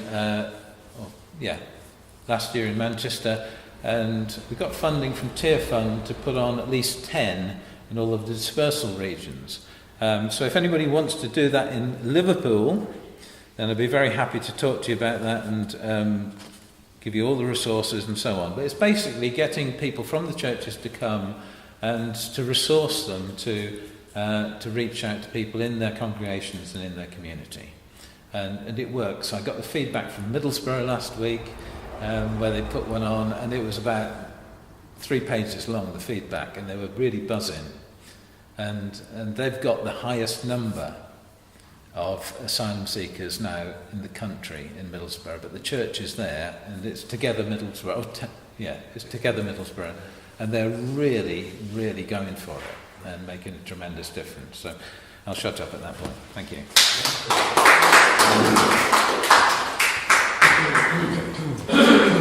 John, one of the purposes of my question, Yes. which is partly been answered there, we don't know what's going on.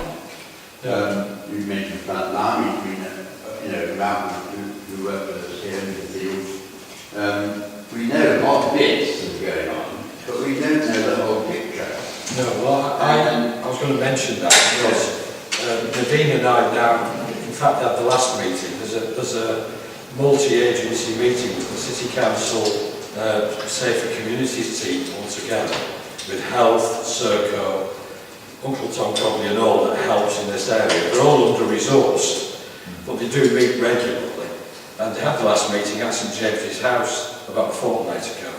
And so we're going along to that to try and find out more. All of them are saying the issues that Dave shared with us and the big issues that are arising out of it. We've now got a foothold in there, but I think our responsibility now is Together Liverpool and other church communities actually get together and say, how do we help them? Because they're all short of resources, and what Dave's talking about are resources of accommodation, resources of individuals who will help, households that will take people in, basic hospitality stuff that we can provide as volunteers. I think increasingly my view is that with the situation politically and nationally, that's one unique thing that we can put in. That may not cost a lot financially, but actually is about commitment from individuals being willing to get enthused and to get engaged, not be marginalised. You know, in our conversations about doing some new materials, we've been talking about myth busting, and if you go and say to somebody that's a myth, you've alienated them straight away. It's informing and motivating. And I hope what we're doing today, and some of the video stuff we're going to have, well, that's certainly motivated me to do more.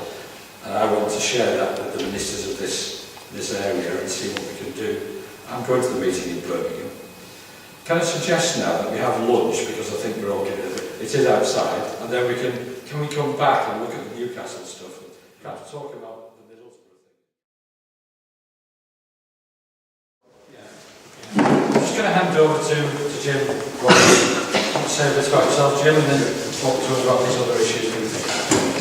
Just have been involved with Terry in terms of the discussion about our commission. Got the opportunity to share in your discussion today has touched on a few bits of work, both a little bit in the past, which might be of value and interest, and a little bit of present activity in the north east of England. Just a little bit of the initiative of the past, which in my biased view was closed down because of its success rather than its failure. And it was a project organised and run by the churches in the northeast called the RISE project, Refugees into Sustainable Employment, the RISE project. And that was funded by the Home Office and money from London, and was premised on working with those who did have the right to work, so therefore refugees, and the idea was to induct them into the process of work, and we had enough money in the first year to offer employers a year's salary if they employed someone. And that was a very significant move, that we actually had that money in the first tranche. Second time round, it was half of the year's wages. But it did allow the project to genuinely go to employers and say, we have people who may well meet your needs, your particular work. And the project had one or two values and principles which were sacrosanct, in that we wouldn't place anyone into work if the work was, in the best sense, beneath what their capacity or their experience would be. Now that's had quite serious implications for some people who were arriving having been dispersed from London to the northeast. And it ranged from people who had been school teachers, so therefore we had to discuss with the schools about having a job and what it meant to be inducted into that, and more everyday trying to respond imaginatively to those we were meeting. And one significant case was a young man said, well, what did you do? He said, well, I was a forecourt attendant at the garage in Zimbabwe. I said, well, we don't have many forecourt attendants nowadays, it's all electronic tickets for getting your petrol. I said, well, give me a few days and I'll have a think of what it might be. And by a bit of luck, I did actually know someone who was an engineer for Go North on the buses. So I said, any chance that your company could take on somebody who pays wages for 6 months? And he said, well, that's great. I said, and I've noticed that you're always advertising for drivers. Every time I drive behind a bus, you're looking for drivers. So I connected these two things together. He said, I'll speak to the unions. We'll move on. And this man got a job in the buses, filling up diesel, whatever you do in the garage, and he's now a driver. And the little imaginative part of the project, we couldn't do it for everyone, but you see the openness of that particular project. He said, well, I have a problem, the lad said. He said, I live in Sunderland. And I said, if I'm on the last bus, he says, I can't get home to Sunderland, because he's driving the last bus. He said, but if I had a little car, I could actually do that myself. So the project actually funded him to have a banger, so to speak, which he repaired and worked himself, and he got back and forward to his bus, and he paid the project back for the car. Now, it was an interesting response to a one-off, but it opened up, the possibility of that kind of relationship, that way of seeing it. And we were working on a success rate of 67% of the people who came our way getting into sustainable jobs, meaning kept on by the firms once the money had gone.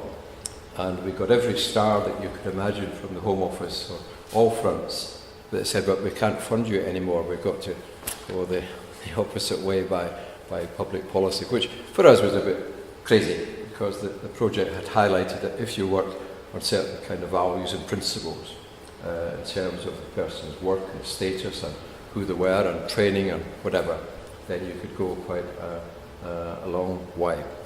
So that was a faith, church-driven project in the North East, and there still remains some interest in that kind of work, but not that specific project.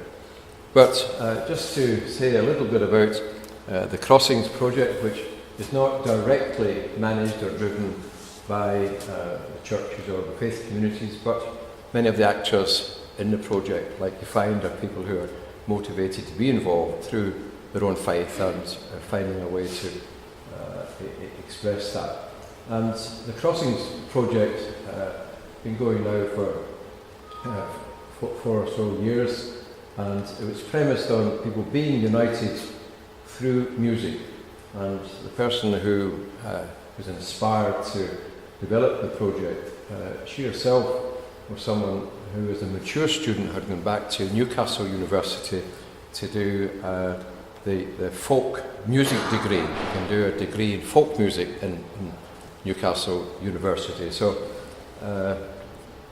this woman wasn't herself ever going to be a performing artist in professional sense. Many of the people have from that course, but she did actually have a very strong kind of social concern, and she had the vision of the Crossings project of actually meeting people who were refugees and asylum seekers, and to bring them together to play and share the music. And the project, if necessary, finds the way of the people acquiring a musical instrument. She made the link then by other trainee graduates at the university to be the tutors.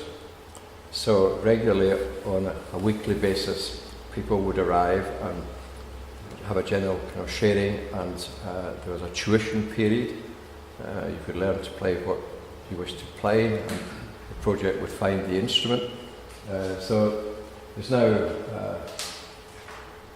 and every Monday night they have a children's choir at 5 o'clock, and have adults choir, and each part of the evening up until 9 o'clock is actually around and focused on learning or playing or sharing the music. And the in-between times deal with the concerns that have come politically, or being allowed to stay, or the things that Dave has mentioned are quite common through the life of the project. It has been well resourced, even in difficult times, by the council. Thankfully, a few of these trusts have seen fit to offer money, and it's fairly secure now for 3 years, just with some recent resources, even in difficult times. I think people have come to appreciate that the contribution it makes is quite important in terms of work going on in schools. The Crossings band is now up to a level of proficiency that can play support to a national band playing at the Sage in Gateshead. So the band has got itself up to that level of competence, and one of its successes is also one of the difficulties, because other bands are now poaching the players. So it moves on, and there's a turnover of people. So these are quite interesting, good stories. And those of us in churches and things like Church Action and Poverty, if you're having an annual general meeting, it's always nice to have the band playing at an AGM of an organisation, which some people come now because of the band, because AGMs can be a bit boring and what they're like. So it's an interesting project, and I think the schools work has been particularly useful. And we're moving on in the new year to think of the possibility of the refugees and asylum seekers being involved in a wider learning programme, because the project has adopted the same principles as the Poverty Truth Commission in Glasgow through Church Action in Poverty, that nothing about us without us is for us. And if you're running an organisation, and I would say including a cathedral, what are the implications of the philosophy of nothing about us without us is for us? So all of the board meetings are open to members who wish to come, with an encouragement to become a member of the board. And that can be difficult, but it's practiced as something that's quite thorough. So if I could just finish off, because you've kindly given me a few minutes of time, you might need to help me here.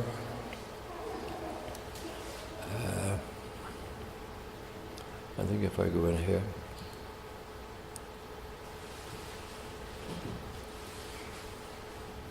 I think I've lost the link.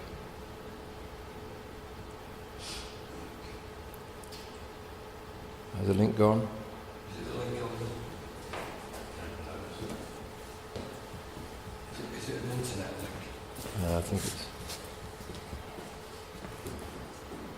I had it going, but I think it's gone now. Maybe you have to put the Oh, internet. it's trying. It's coming. It's coming now. It's got it.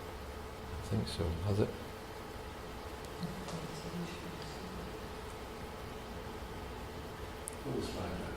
I think it's gone. I think for now. Anyway, I won't take up.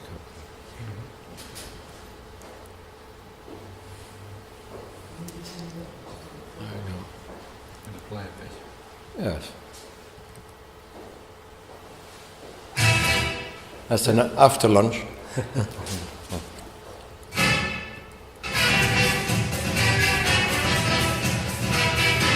the kind of band was that. Sorry, that's simply life. By the beat.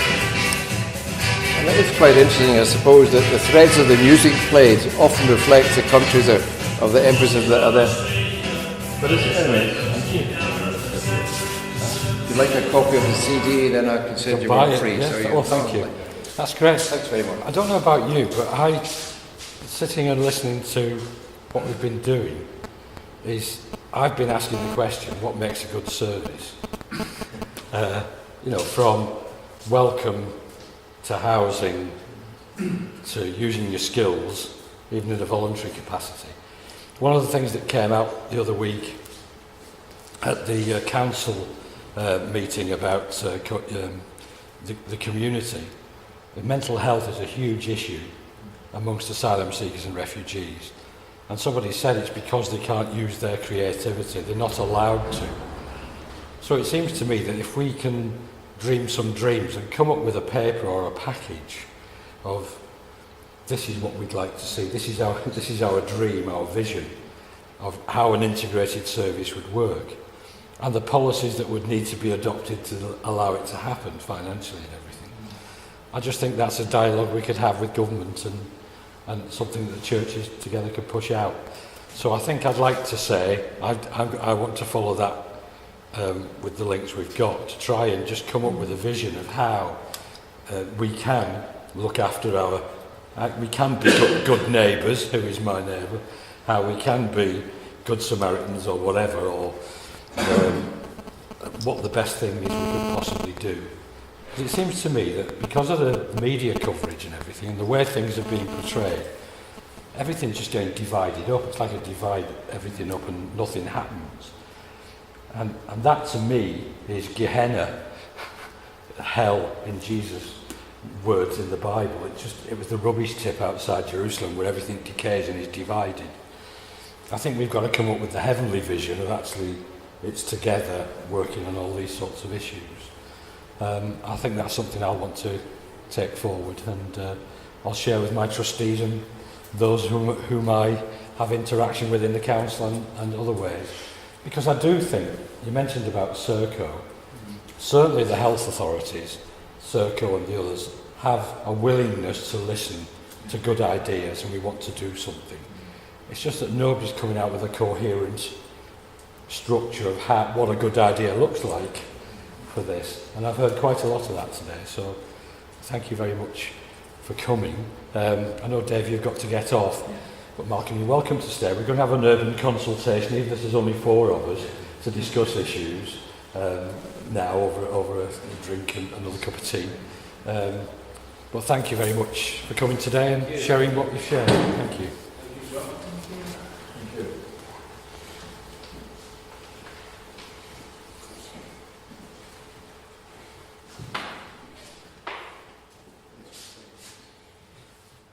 I have invited all the staff from St James's House.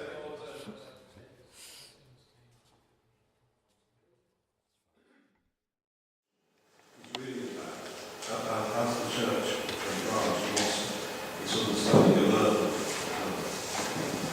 and it's interesting in Dominic Norley's book, Digital Theology on economics and poverty, it says this: the term urban is more often used by euphemising commentators to describe those parts of the north where more housing is unused, though the amount that is empty within the heart of London has also risen in recent years. I mention that because I chair the Church of England's Urban Panel, which is the successor to the Urban Bishops Panel. The Urban Bishops Panel has ceased to exist, and they haven't told the Urban Bishops, but that's another story. And one of the discussions we've had in the meeting, last meeting we had, was how do you define urban? Which actually does reflect a little bit back on the question that we've been trying to ask, which is how do we actually try to encourage thinking around what is urban, what are the issues in the urban areas? And for urban, in a sense, it is more than euphemistically, it means, one suspects, the seaside towns, but where there are problems of deprivation and poverty.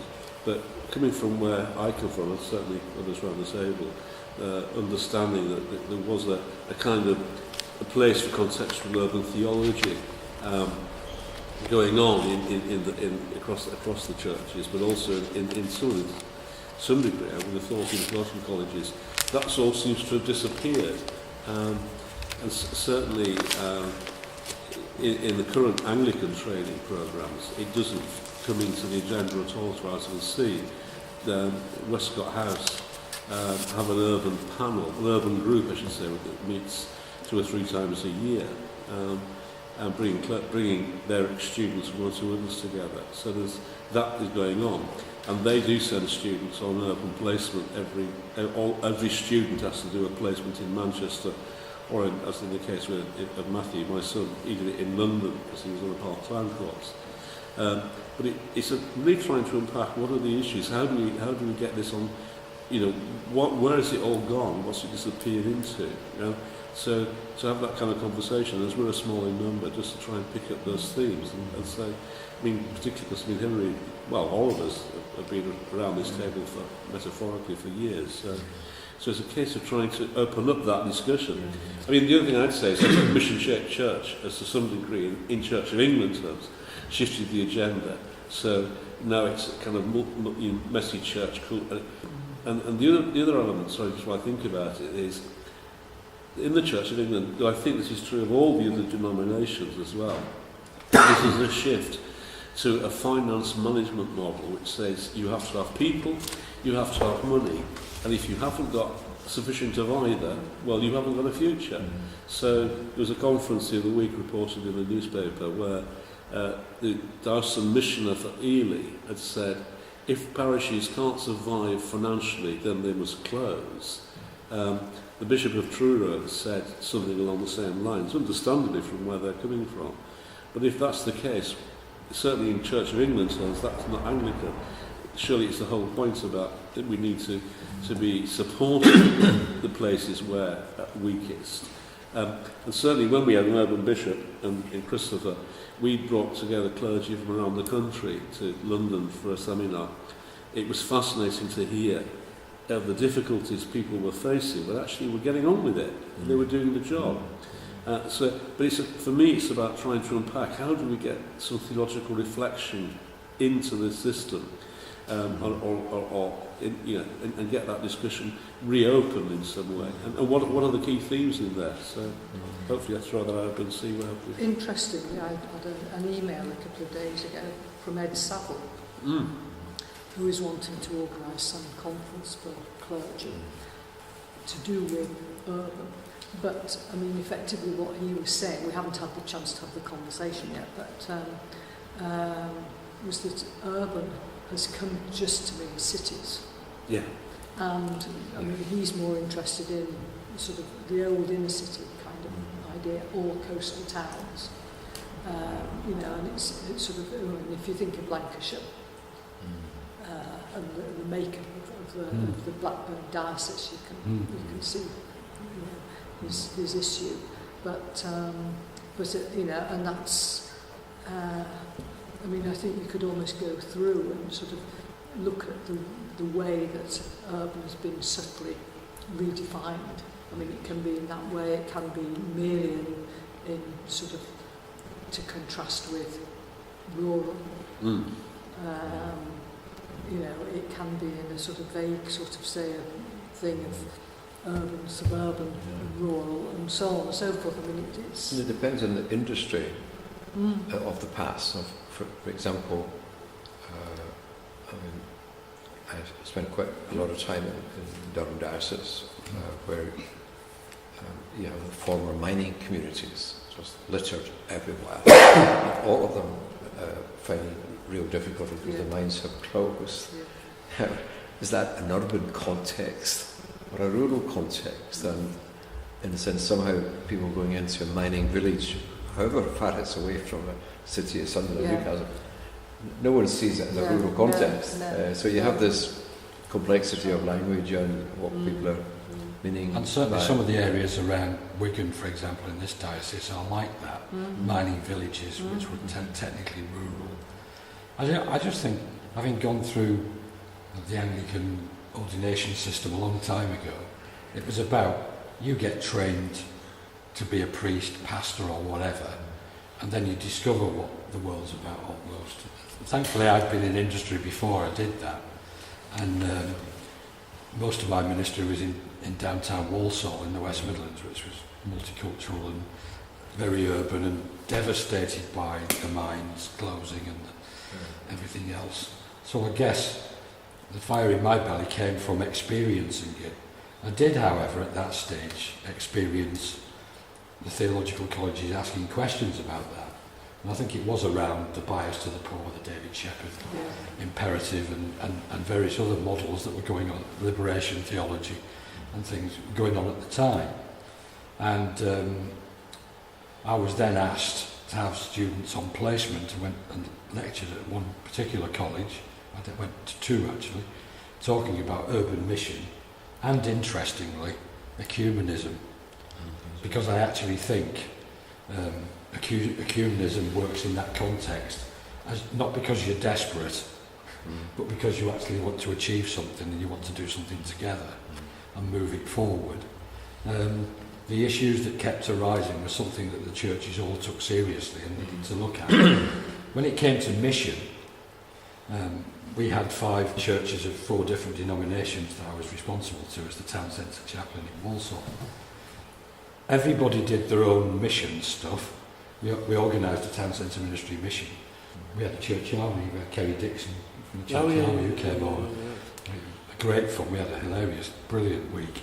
And the Catholics did their own thing. But when it came to speaking out with one voice on the issues, it's far more powerful to do that together. And you might have a different view of mission and evangelism or whatever. But it was all about, if we couldn't work together in an area that had been devastated politically by what was going on, then who could? I mean, in the informal parts, just at lunchtime there, knowing that we're going to have this round table, 10 hours acknowledging this morning's inputs and discussion and Dave's work all over the place. Was that urban mission? And in a sense, just this one expression sharpened that up. What is we're using this language to describe Terry and I have touched before. I made a wee bit of a list of these, which is nearly just repeating what I said a second ago, that those of us in Church Action and Poverty are interested in people's access to food, fuel and finance. So therefore, if you work at that issue, at whatever level, is it urban mission? If you have an interest in interfaith dynamics, which are very relevant areas, is that urban mission? Personal community resilience, some of us are interested in, and research and engaged around public health issues. Is it urban mission? A lot of interest in the Middlesbrough area where the church is on trafficking and exploitation in urban communities. A lot of work going on, great work really. Is it urban mission? So in a sense, where does the language come in, or what are people taking from the language? What are the assumptions behind that in relation to that changing context? I think I see it as justice mission. Sorry? I'd see it as justice mission rather than any particular urban, rural or whatever. Interesting, yeah. They're expressing that side of God, which is about social justice, like God's personality. So I suspect where we, as urban practitioners, in inverted commas, thrown into a rural parish seeing injustice or poverty or whatever, that we get stuck in and try and do something about it. And I think the other issue is, for me, the urban mission bit is, you can't hide it. I mean, my first parish was semi-rural in Shrewsbury. And there were a lot of issues flying around, but there was enough money there to hide it. And you had to go digging pastorally to find the issues. When I was tipped into downtown Bloxwich, the issues landed on your doorstep and they couldn't be hidden because people didn't have enough money to hide it. They were desperate for stuff. So I do think it's more about justice than necessarily geography. But there are specific issues in areas with high social deprivation and that are uniquely urban, I think, because they're all... I think the best way of describing it, when I worked in Walsall, I like doing stuff in urban areas, but some of my colleagues who were in the rural parishes had a far harder time in terms of attitudes and trying to promote Christianity in an open and new way. But it came to be my understanding that the 7 villages in Walsall were exactly the same, but they were a lot closer together and all the issues were concentrated in one area. Yeah, I feel like, that issue of as you say, hidden. I remember after Faith and City going to a country village in Surrey, and they wanted to support a parish in Brixton. And I said, well, why? Because we don't have any social problems here. So, well, you just think about it, and they thought about it, and then after that, finally, oh yes, well, and they actually recognised there were problems there. And it seems to me, as you say, it's that hiddenness that actually, when we did our poverty pilgrimage, which is described in this bulletin, one of the things we discovered, it doesn't matter where we were, whether we were in deepest Surrey, there were urban estates which could have been in inner London, but because they're in some of the wealthiest parts of the country, can't get anything. They're just, people there are actually cut off. And the church is very weak in those communities, because of course the church is across the main road in the wealthy areas. But then also, when we went to Roehampton, a lovely story of a housing estate in Roehampton opposite Richmond Park. But it's opposite the wall. And the wall goes all the way around. So if you're a young mum with a pushchair, you can't go in Richmond Park because you've got to walk all the way around. And so the Methodist minister we were talking to said, he described it as a hidden estate. And that we begin to think about this in the diocese. But it just seems to me, as you say, this whole... I started with the question, when I started all this, was the urban issue, the urban, what's happened.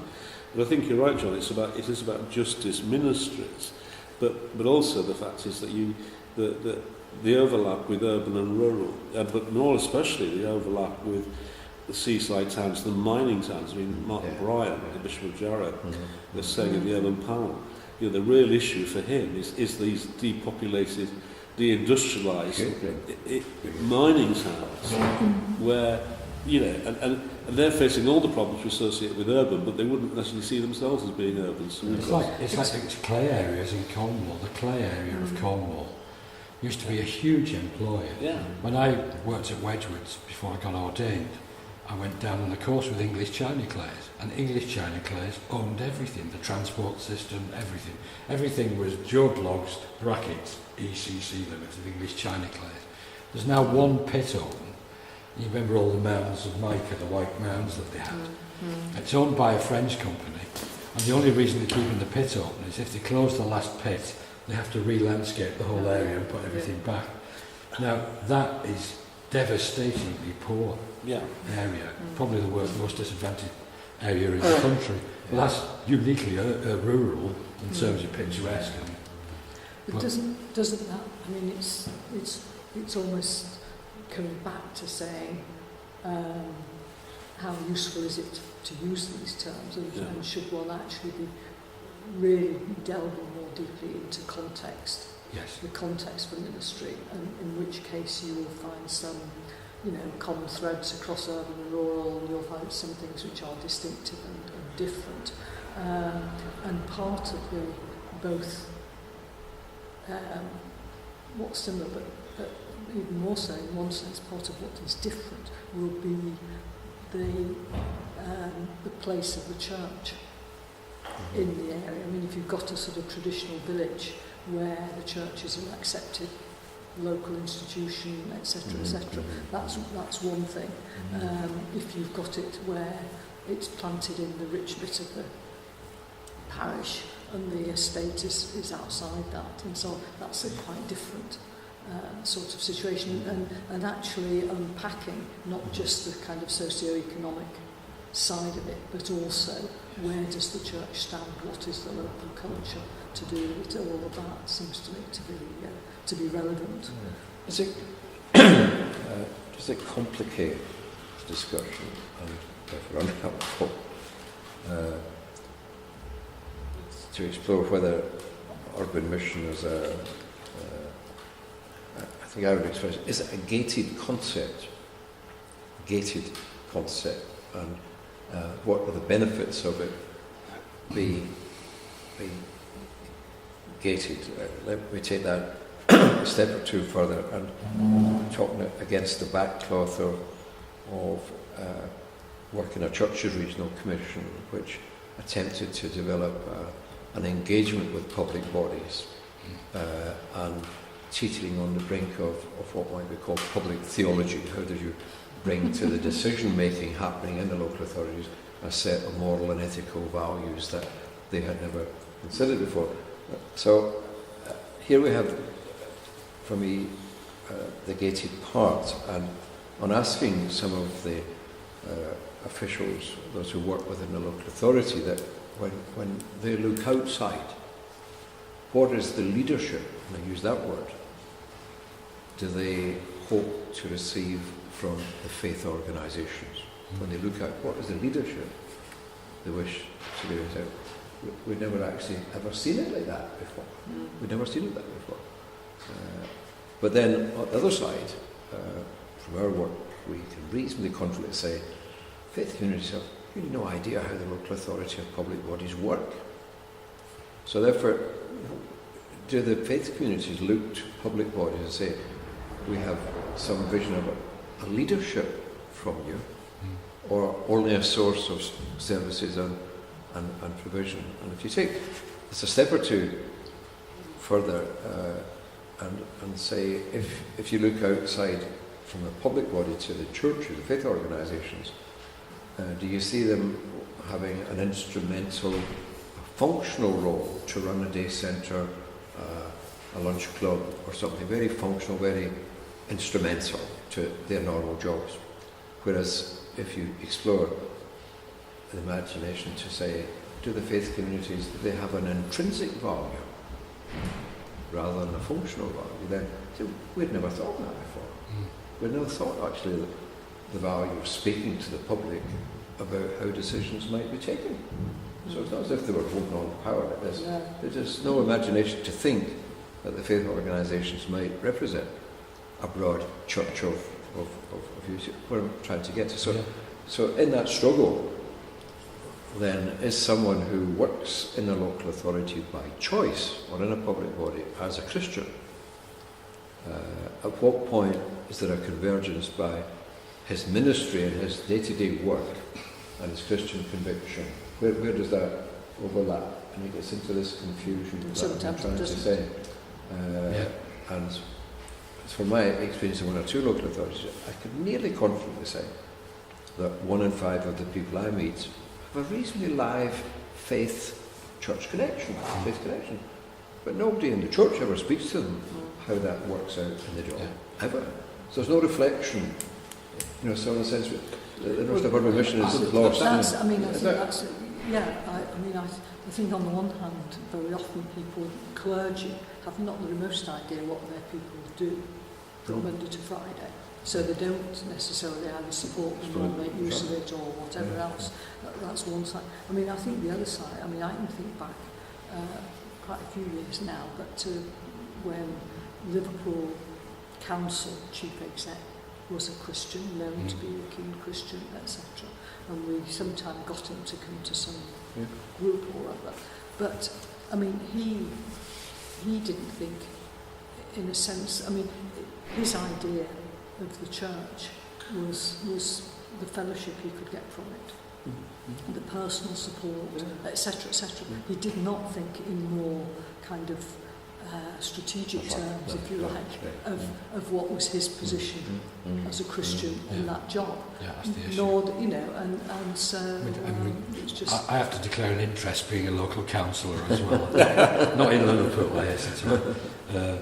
But I think I discovered the importance of this when I was the chair of the SRB board in Walsall for 7 years, because there's something around networking. And I used to use the term the network's the Holy Spirit, that if I'm carrying out my function as me, not just as an ordained Anglican, I'm setting up networks to get things to happen for God, in my view, as a Christian. And only became a Christian in my mid-20s. But when people started taking local communities seriously, and this is back, and Hilary did a lot of the evaluation of it all, didn't you? We had a fairly left-wing council in Walsall. I wasn't in any party at that stage, who wanted to run the council in local communities. So I think Walsall were the first to have neighbourhood offices in the country where you could pay your rent, ask questions about your housing, all this sort of stuff. They had the best provision for people with learning difficulties. I have a son with Down syndrome, and they were brilliant, absolutely brilliant. Visited a nursery nurse every week, integration into education, the works, miles ahead everywhere else in the country. But they wanted to do this neighbourhood provision. They got SRB funding. 12 of the Labour group were sacked because they were tagged loony left and they wanted to run everything locally. They were going to sack half the officers. It was a very heavy-handed way of doing it. It's the People's Republic of Walsall. It was in those days. Yeah. But we got money to do this community engagement stuff. Now, I'd been there long enough. I'd virtually finished the crossing project. I'd been there long enough to realise that these 7 villages and these local areas were very important to local people. It was part of their identity. And so we ended up, after 7 years, with 15 local committees. We had SRB 2, 4 and 5 funding. We had Health Action Zone, Education Action Zone. And I think I enjoyed doing it so much, I didn't actually stop and think very often. But if anybody had asked me what I thought was important about it now, it was about the whole of life. And if the gospel isn't about the whole of life, what is it about? It's about health, it's about good education, it's about people having a say over their own communities. I actually remember sitting in the chief exec's office having a meeting with him once when he carpeted a planning officer, and they built a new development in one of the committee areas, and the officer had decided what they were going to call the street in the area, and he had him in and said, "Who gave you the right to decide that? Get back to that local committee and ask them what they want to call that street." And things like that. I think that's really important, and I think the church should be at the heart of all that networking, all that thinking. It's like, what is a community? Is the church a model of what the community should be? or what we would envision the local community to be, listening to people, caring for them, whatever jobs they're in. Because I realised doing a lot of my stuff with the crossing, I hadn't supported the business people in my congregation. When you had to set up a business, I realised how hard it was. And allowing them to go out and network in the Holy Spirit and make a difference where they are. And that to me is what the whole of mission's about. But if we look a little bit, we're going to meet next week with the William Temple Day. Yes. And This is on Monday. on Monday, Yeah, it feels yeah. possible to say, looking back that 100 years, that however you describe the actions of people in that time, and I would include in that my own experience through the Iona community, that in a sense the vision of Temple and others was that society needed to be transformed to a more egalitarian, a more kind of collaborative, a more caring, a more compassionate. That theology was there, and I suppose the liberation theologians found that quite comfortable, and they could link to that quite well. So it's possible to look back and say that's what they would argue. In the west of Scotland, there is an organisation, Faith and Community Scotland, that literally has what's called a transformation team. They're actually called that. They're not called urban missioners, they're called part of the transformation team. Of course, there's then the decision as to, well, what is the transformation that we're really aiming for? Because Mrs. Thatcher and company, they were quite clear of the transformation that they wished to happen. They were quite clear, and that's the strength. The leadership there, the clear vision. I just disagreed with their vision transformation that they wish to see, but they're working for that. So there is then, or is there a usefulness or not in the contemporary situation? We test this in other debates. Is there a role for local churches in urban or whatever it might be, transformation?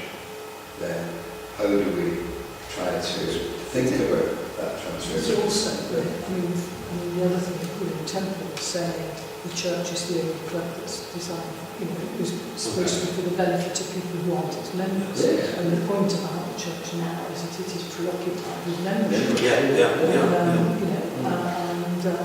And therefore, in one sense, you need to be talking about the transformation of the church as much as the transformation of society.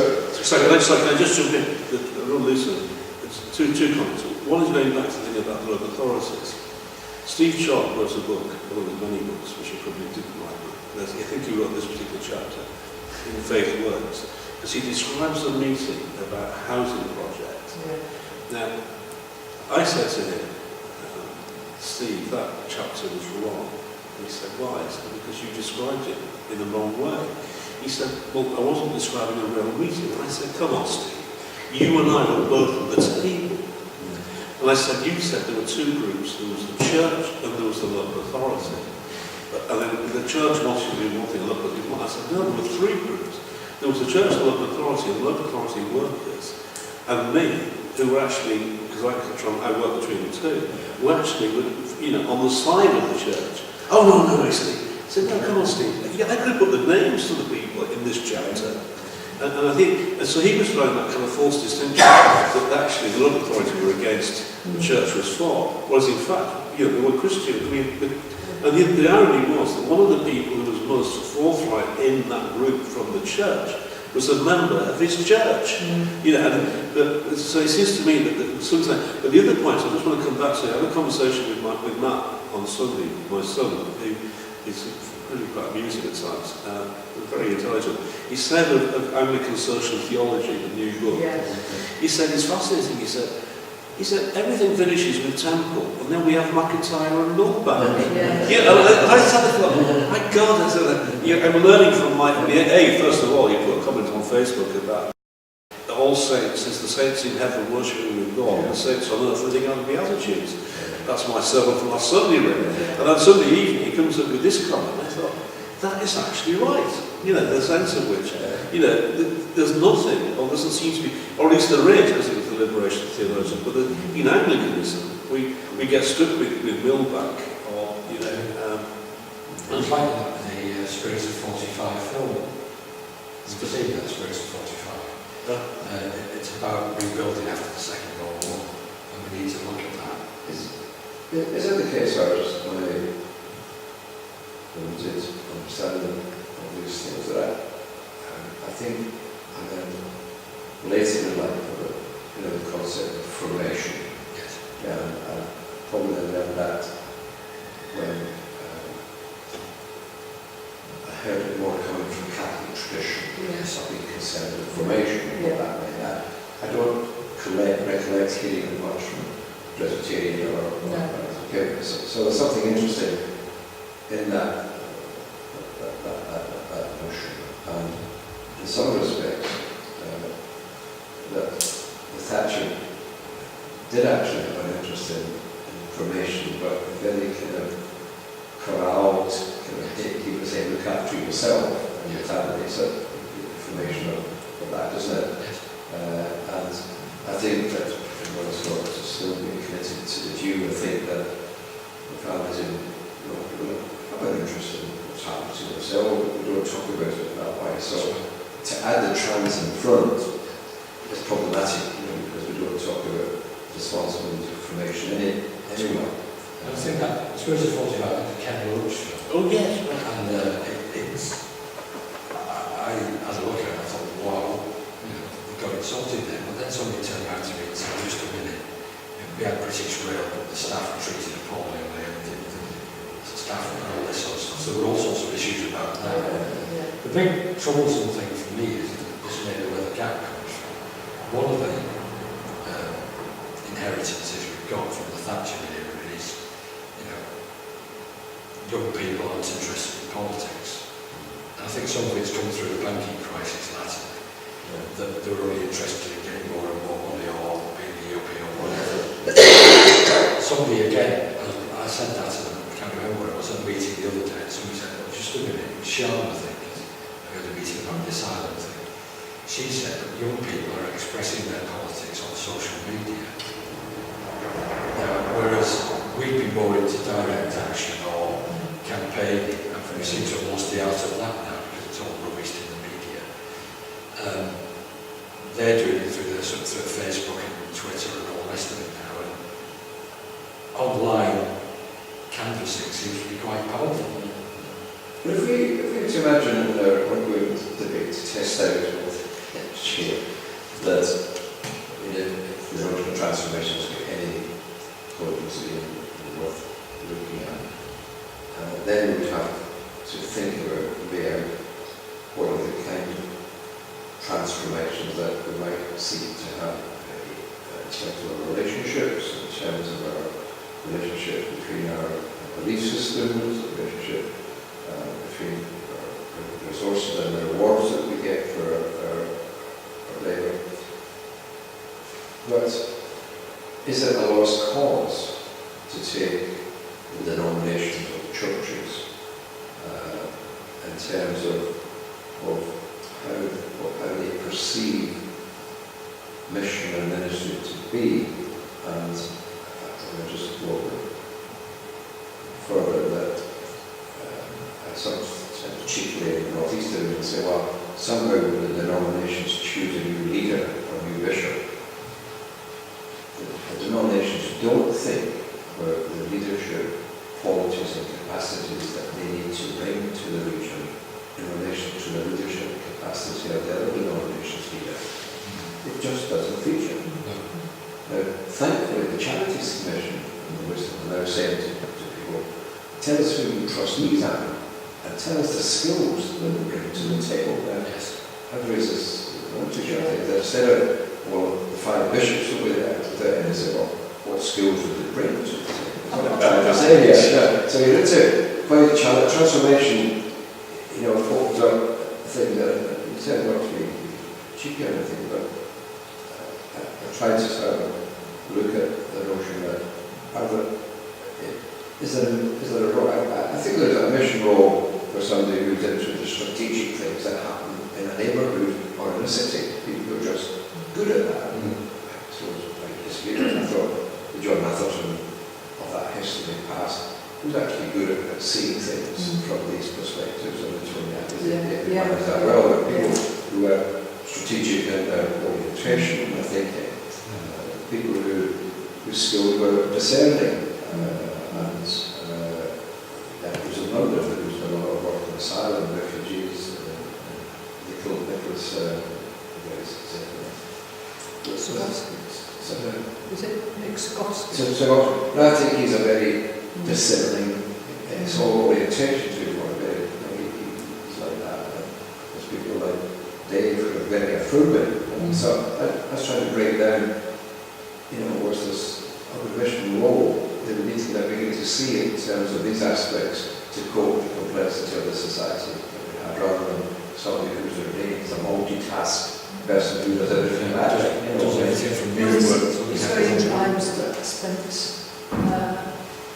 Tuesday at a meeting for it was a training, half day training for people doing ministerial development reviews, which are largely done by clergy, but we started enlisting lay people here because of the shortage of clergy, and there's going to be a change in a certain way next year.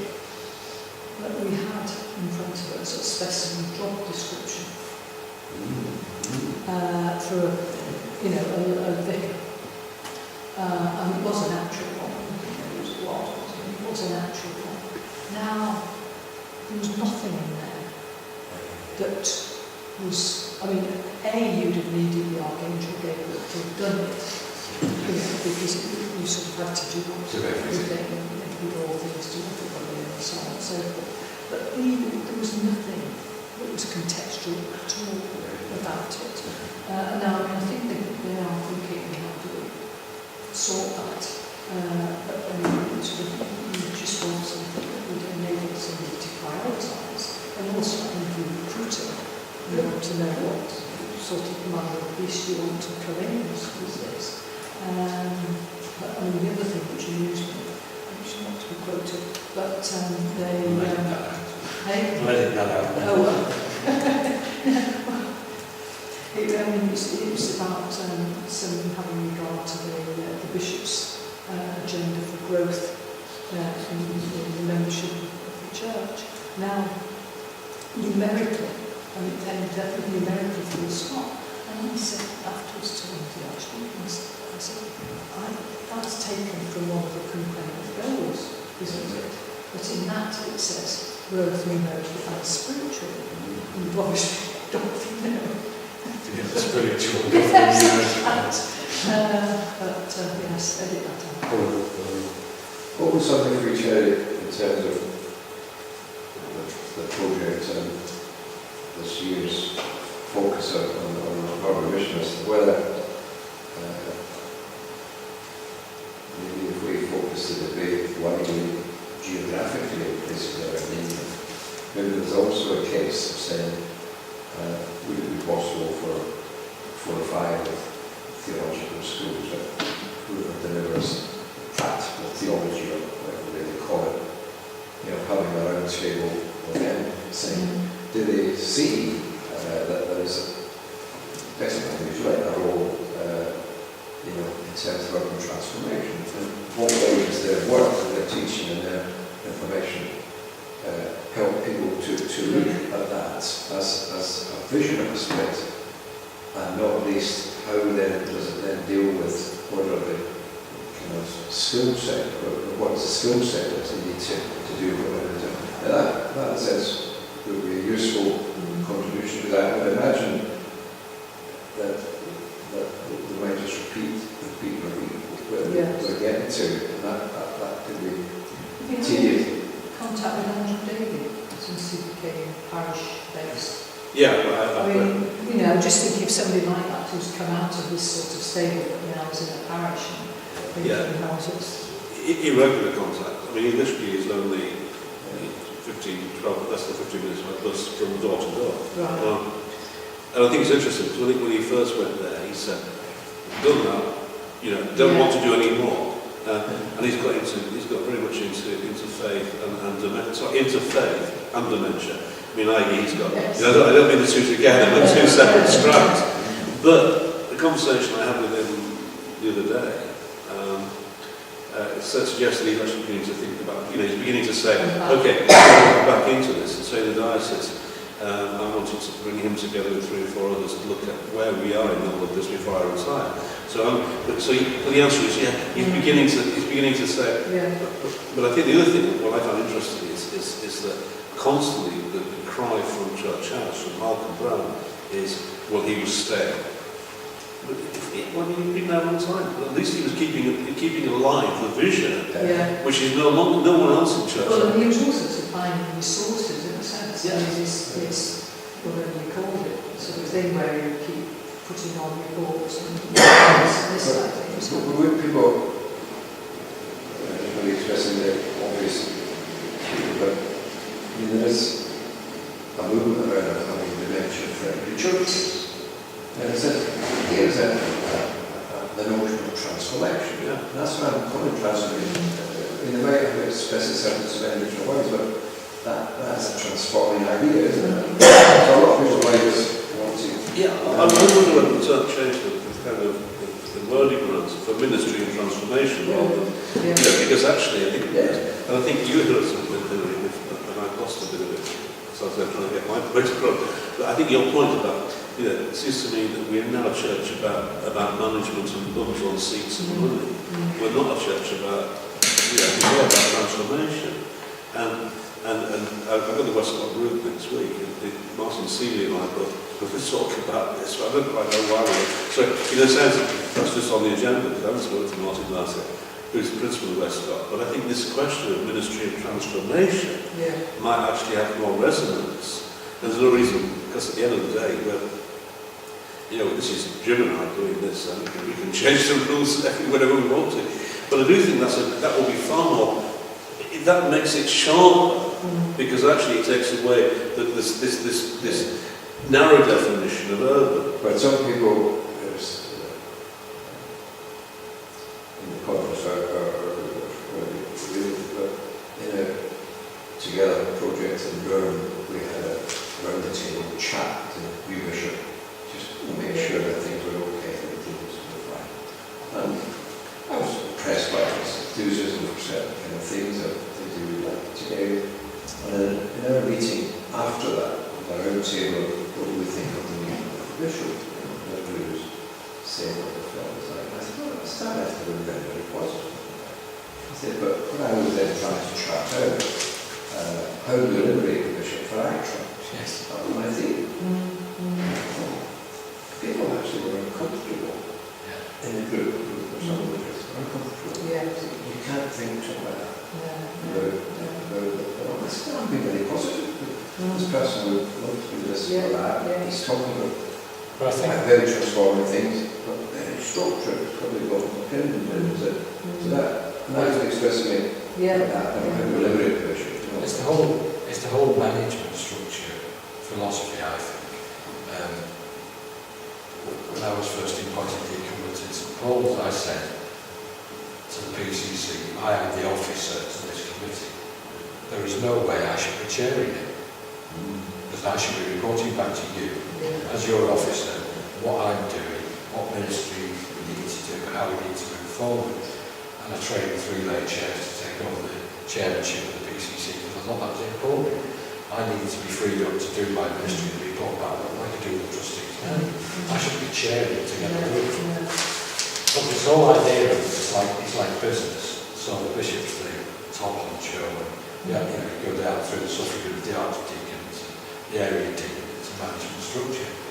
It's not a transformation structure, it seems to me. But it's actually it's not freeing them up, like you say, to do whatever they're best at, that other people in the team can work alongside and with. The Martin Percy, in Modern Believing, the issue before last, was a incredible article, which he then suggested, and I'm sure it was true, that bishops are now interviewed for an hour at Lambeth or whatever. So they don't see the diocese. They've got a 1 hour interview. Even a parish priest at least goes to see the parish before he gets there. And so, and the model is completely, and it seems to me, certainly again, from the Church of England perspective, is the Archbishop's Council have become godlike in saying this will happen. And there is a paper, which I don't think I've got here, but there's a paper being written by the chair of the Board of Finance of the Church of England, which says, it starts by saying, this paper has been sent to the House of Bishops, every member of General Synod, every dean of cathedral, every diocesan secretary. Yeah, in fact, it's been sent to everybody, so nobody's read it. You know, because at the end, this bottom line is 5 working groups to redefine how the Church of England works, all based around finance. Now, Adrian Newman said to me, well, he's on one of them, one of the working groups, that actually, this is about ensuring that we don't support parishes that aren't successful. Now, actually, this paper, but if I said to the bishop, I hope he was tuning at that. yes, he was. What he was saying to me was, would I actually contribute a paper back? Right. Because he was jibbing at it, but he couldn't get his voice heard. Yeah. And he was really suggesting, look, if you come in sideways on, and in fact I had written a paper which I think is resurrecting me, but then it was a question, where do you send it? You know, because that paper is being sent to everybody, my advice is that it is up to nobody. Yeah. Because if I said to the bishop or the members of the General Synod, have you read this paper? They said no. And yet, to me, it's reshaped it. But, well, it's also, I mean, you can quite imagine that it would be praying in aid and the bishop wanting to cut down on something. Yes. Or But some the particular challenge, parish. just not listen, it was scary.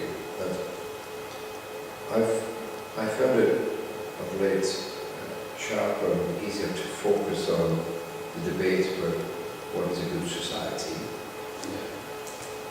I found that easier to think about that than to think about the common good. I found it easier to focus on a good society, but I'm being involved in the same way connected to that. But one of the challenges which I voiced and trying to work out is that by April, is it possible to support, encourage, inform, whatever words you wish to use, the church leaders, to adopt a position which the National Church in Scotland adopted in the referendum, which is we will be impartial and we will encourage respectful dialogue.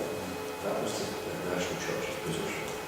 So the challenge for me, having seen that, I went up to see how that worked with the moderator, is trying for the North East in April, is through our contacts in the media, is actually to have a round-table discussion with the church leaders and the key members of Parliament for the North East as to what each of them were saying about the good society and how would that inform positive use of your vote when it comes to the general election. But the issue in question is, how do we take the learning, the support, the encouragement, the inspiring of the church leaders to play that role in April? Now, in some senses, if we're talking about our mission, we're talking about things that are very close to that, really. So can we actually use, the respectful dialogue notion, which is not, I mean, I'm biased for political views, but that's why I found this conversation so interesting. So then I work at that for the North East of contact with media. They think, well, that could be an interesting project. And you can see it coming. I'm saying, look, how do we prepare whoever will be the spokespeople for people who are there? Can we do two other things? But that would be interesting. As to where within that society debate over here, how does it connect to trying to discern for the self-reflection? Does that make sense? Maybe the other question thing needs a focus like that, which is not running a project with a sort of housing of refugees, which is people will deal with that as they can. But the abstractness of the good society thing and how you actually tick blocks. And as I say, the challenge north of the border with the churches and all my mates and 86% of the population turned out to take part. How do we follow this up? I remember in Glasgow, a meeting just to look at it. First time in history, 86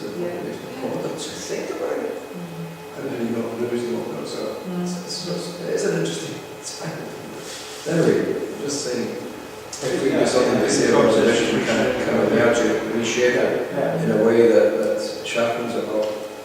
And I think it does. I think this last hour sharpened it quite a lot, which is very helpful. I wouldn't take that conversation forward. But I think that's particularly out of the resolution for action. It's a question. I think out of the resolution for action. It would be a question of whether it will be out of that. No. But I think that, I mean, in the sense, I think what we've said, what's been said, actually does reshape. I mean, I'll rethink it and do some work around it.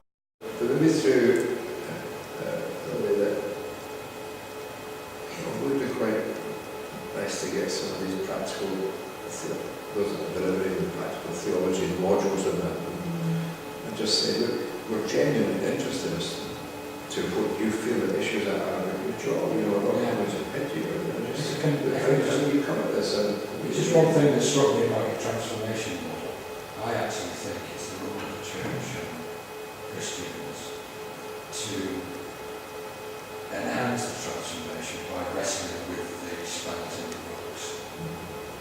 Because one of the things that hit me between the eyes in my ministry was actually,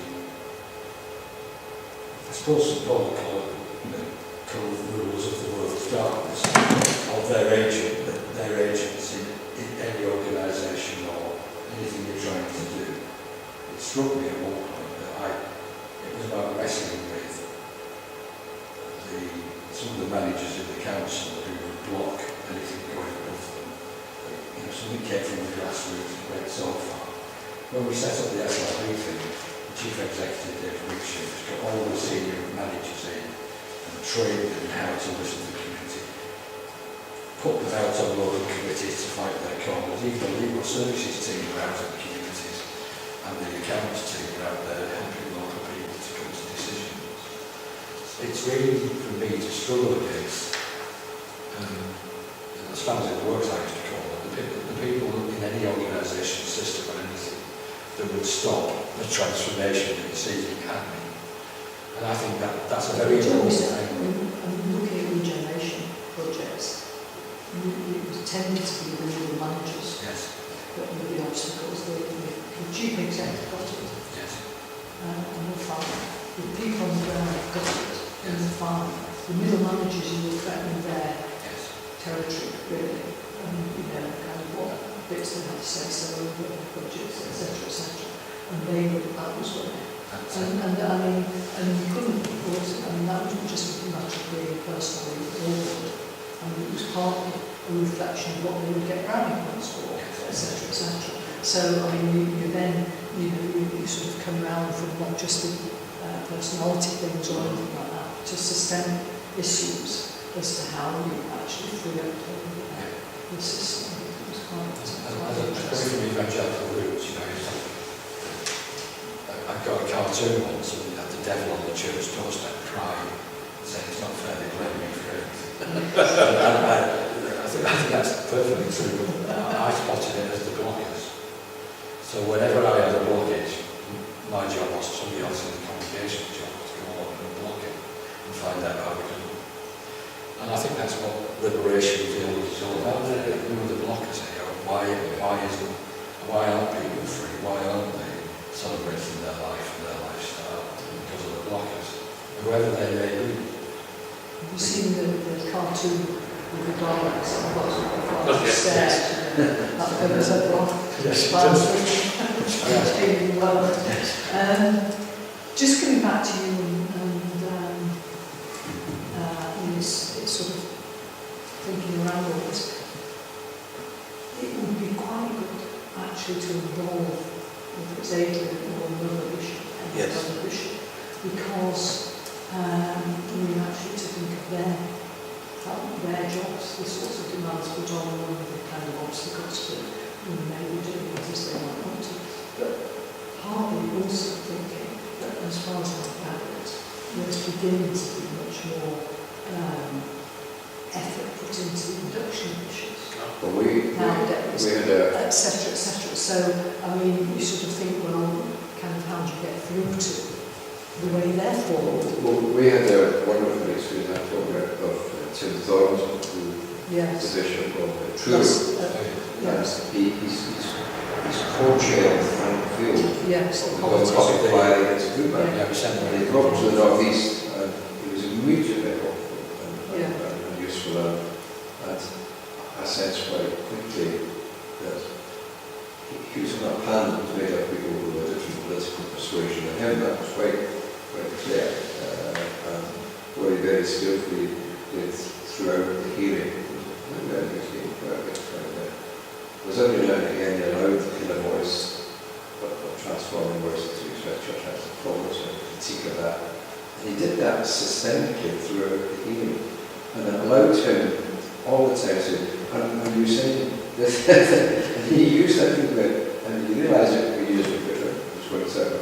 So he used it. I wrote him after this, got the trial in 2 days. But he was excellent on it, and I really felt he was somebody who could gauge it. Well, I think he's found his own way to live it. So really by getting involved with who he is. But he is saying that people like myself don't provide critical, reflective evidence. He has nothing to do with his report. That's what he was saying.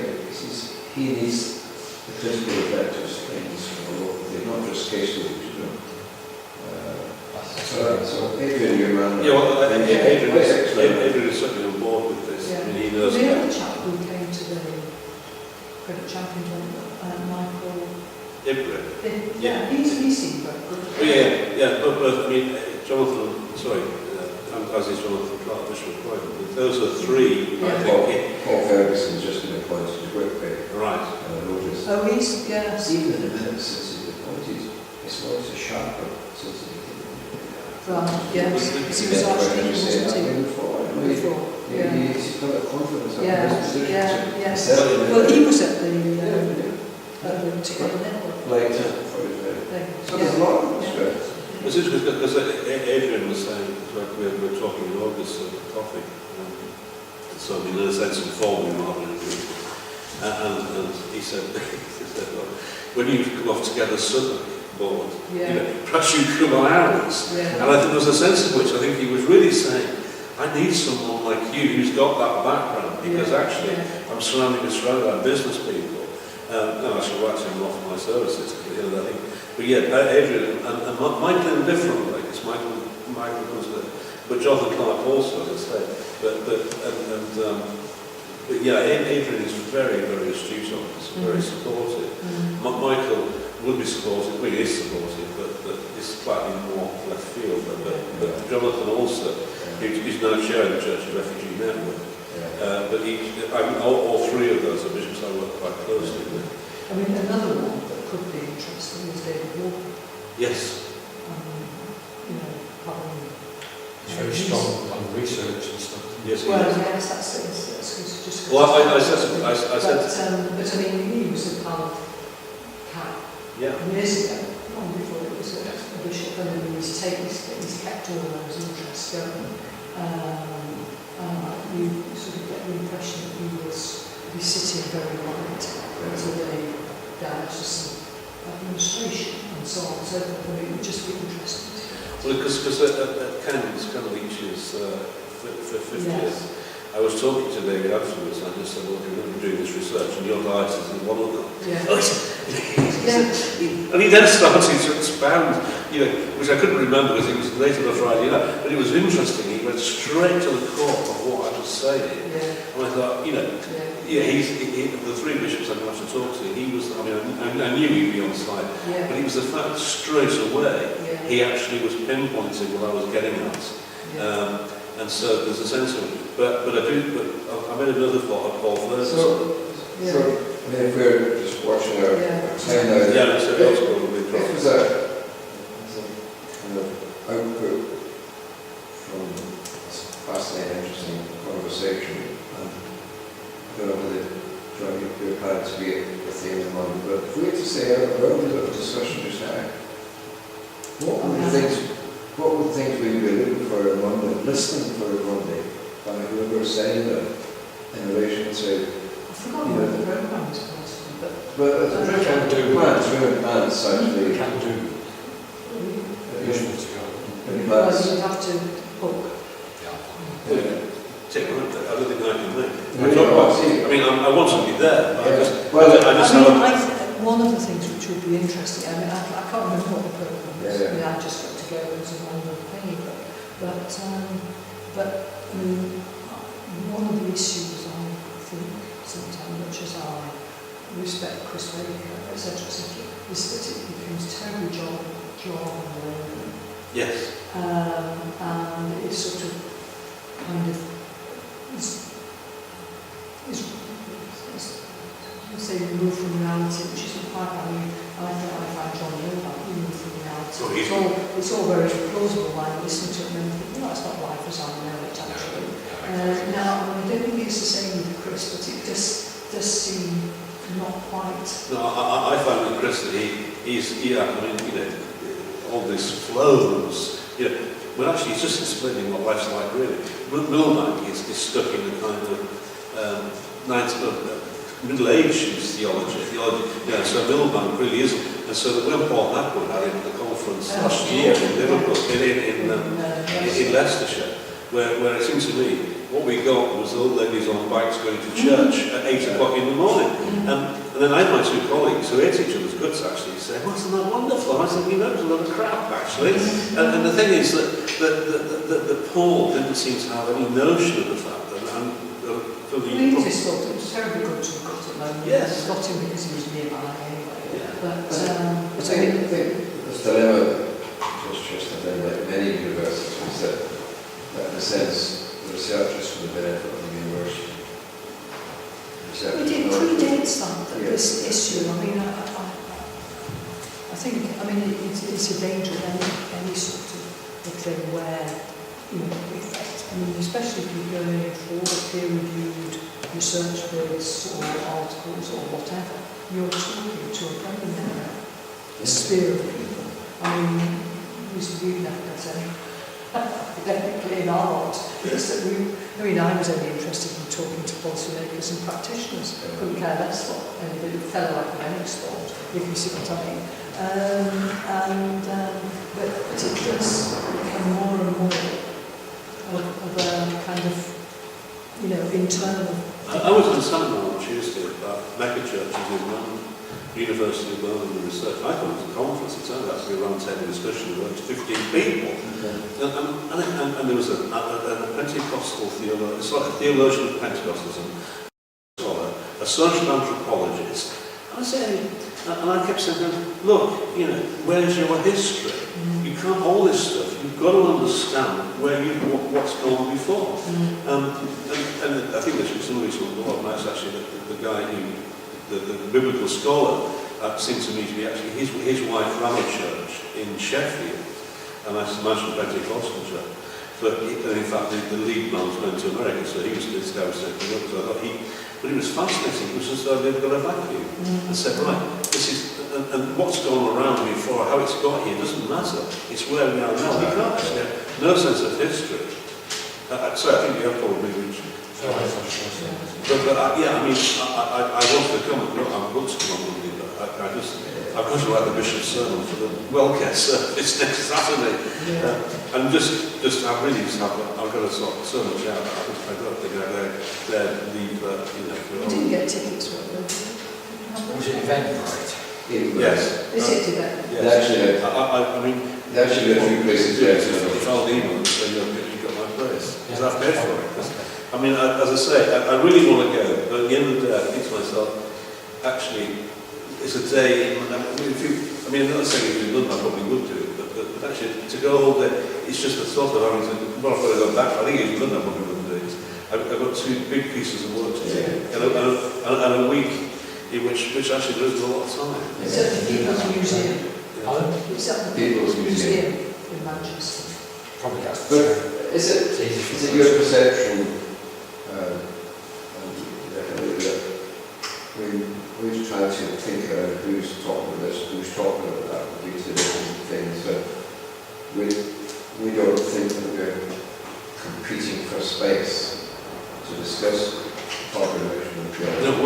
We don't, we've talked about that, we compete for space, but I don't think we are, so that's right.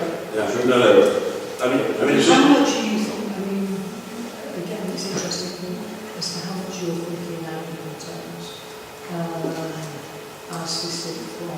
both on the one hand for the church, who was, of course, in particular, because the congregation were based in Exeter, anyway, and then the Catholics. Yeah, So the teachers, the practical theology people, yeah, they could add usefully come from the whole project is meant to be ecumenical. That's really helpful. Okay. Good. Well, thank you. Thank you. You've just reformed us. That's really helpful. If you'll give me permission, I'll go and sit with the editing suite and edit the personal stuff out. Yes, And then I'll circulate it to the before. And in terms of the earlier one, edit out the bit about the priest in the suburb.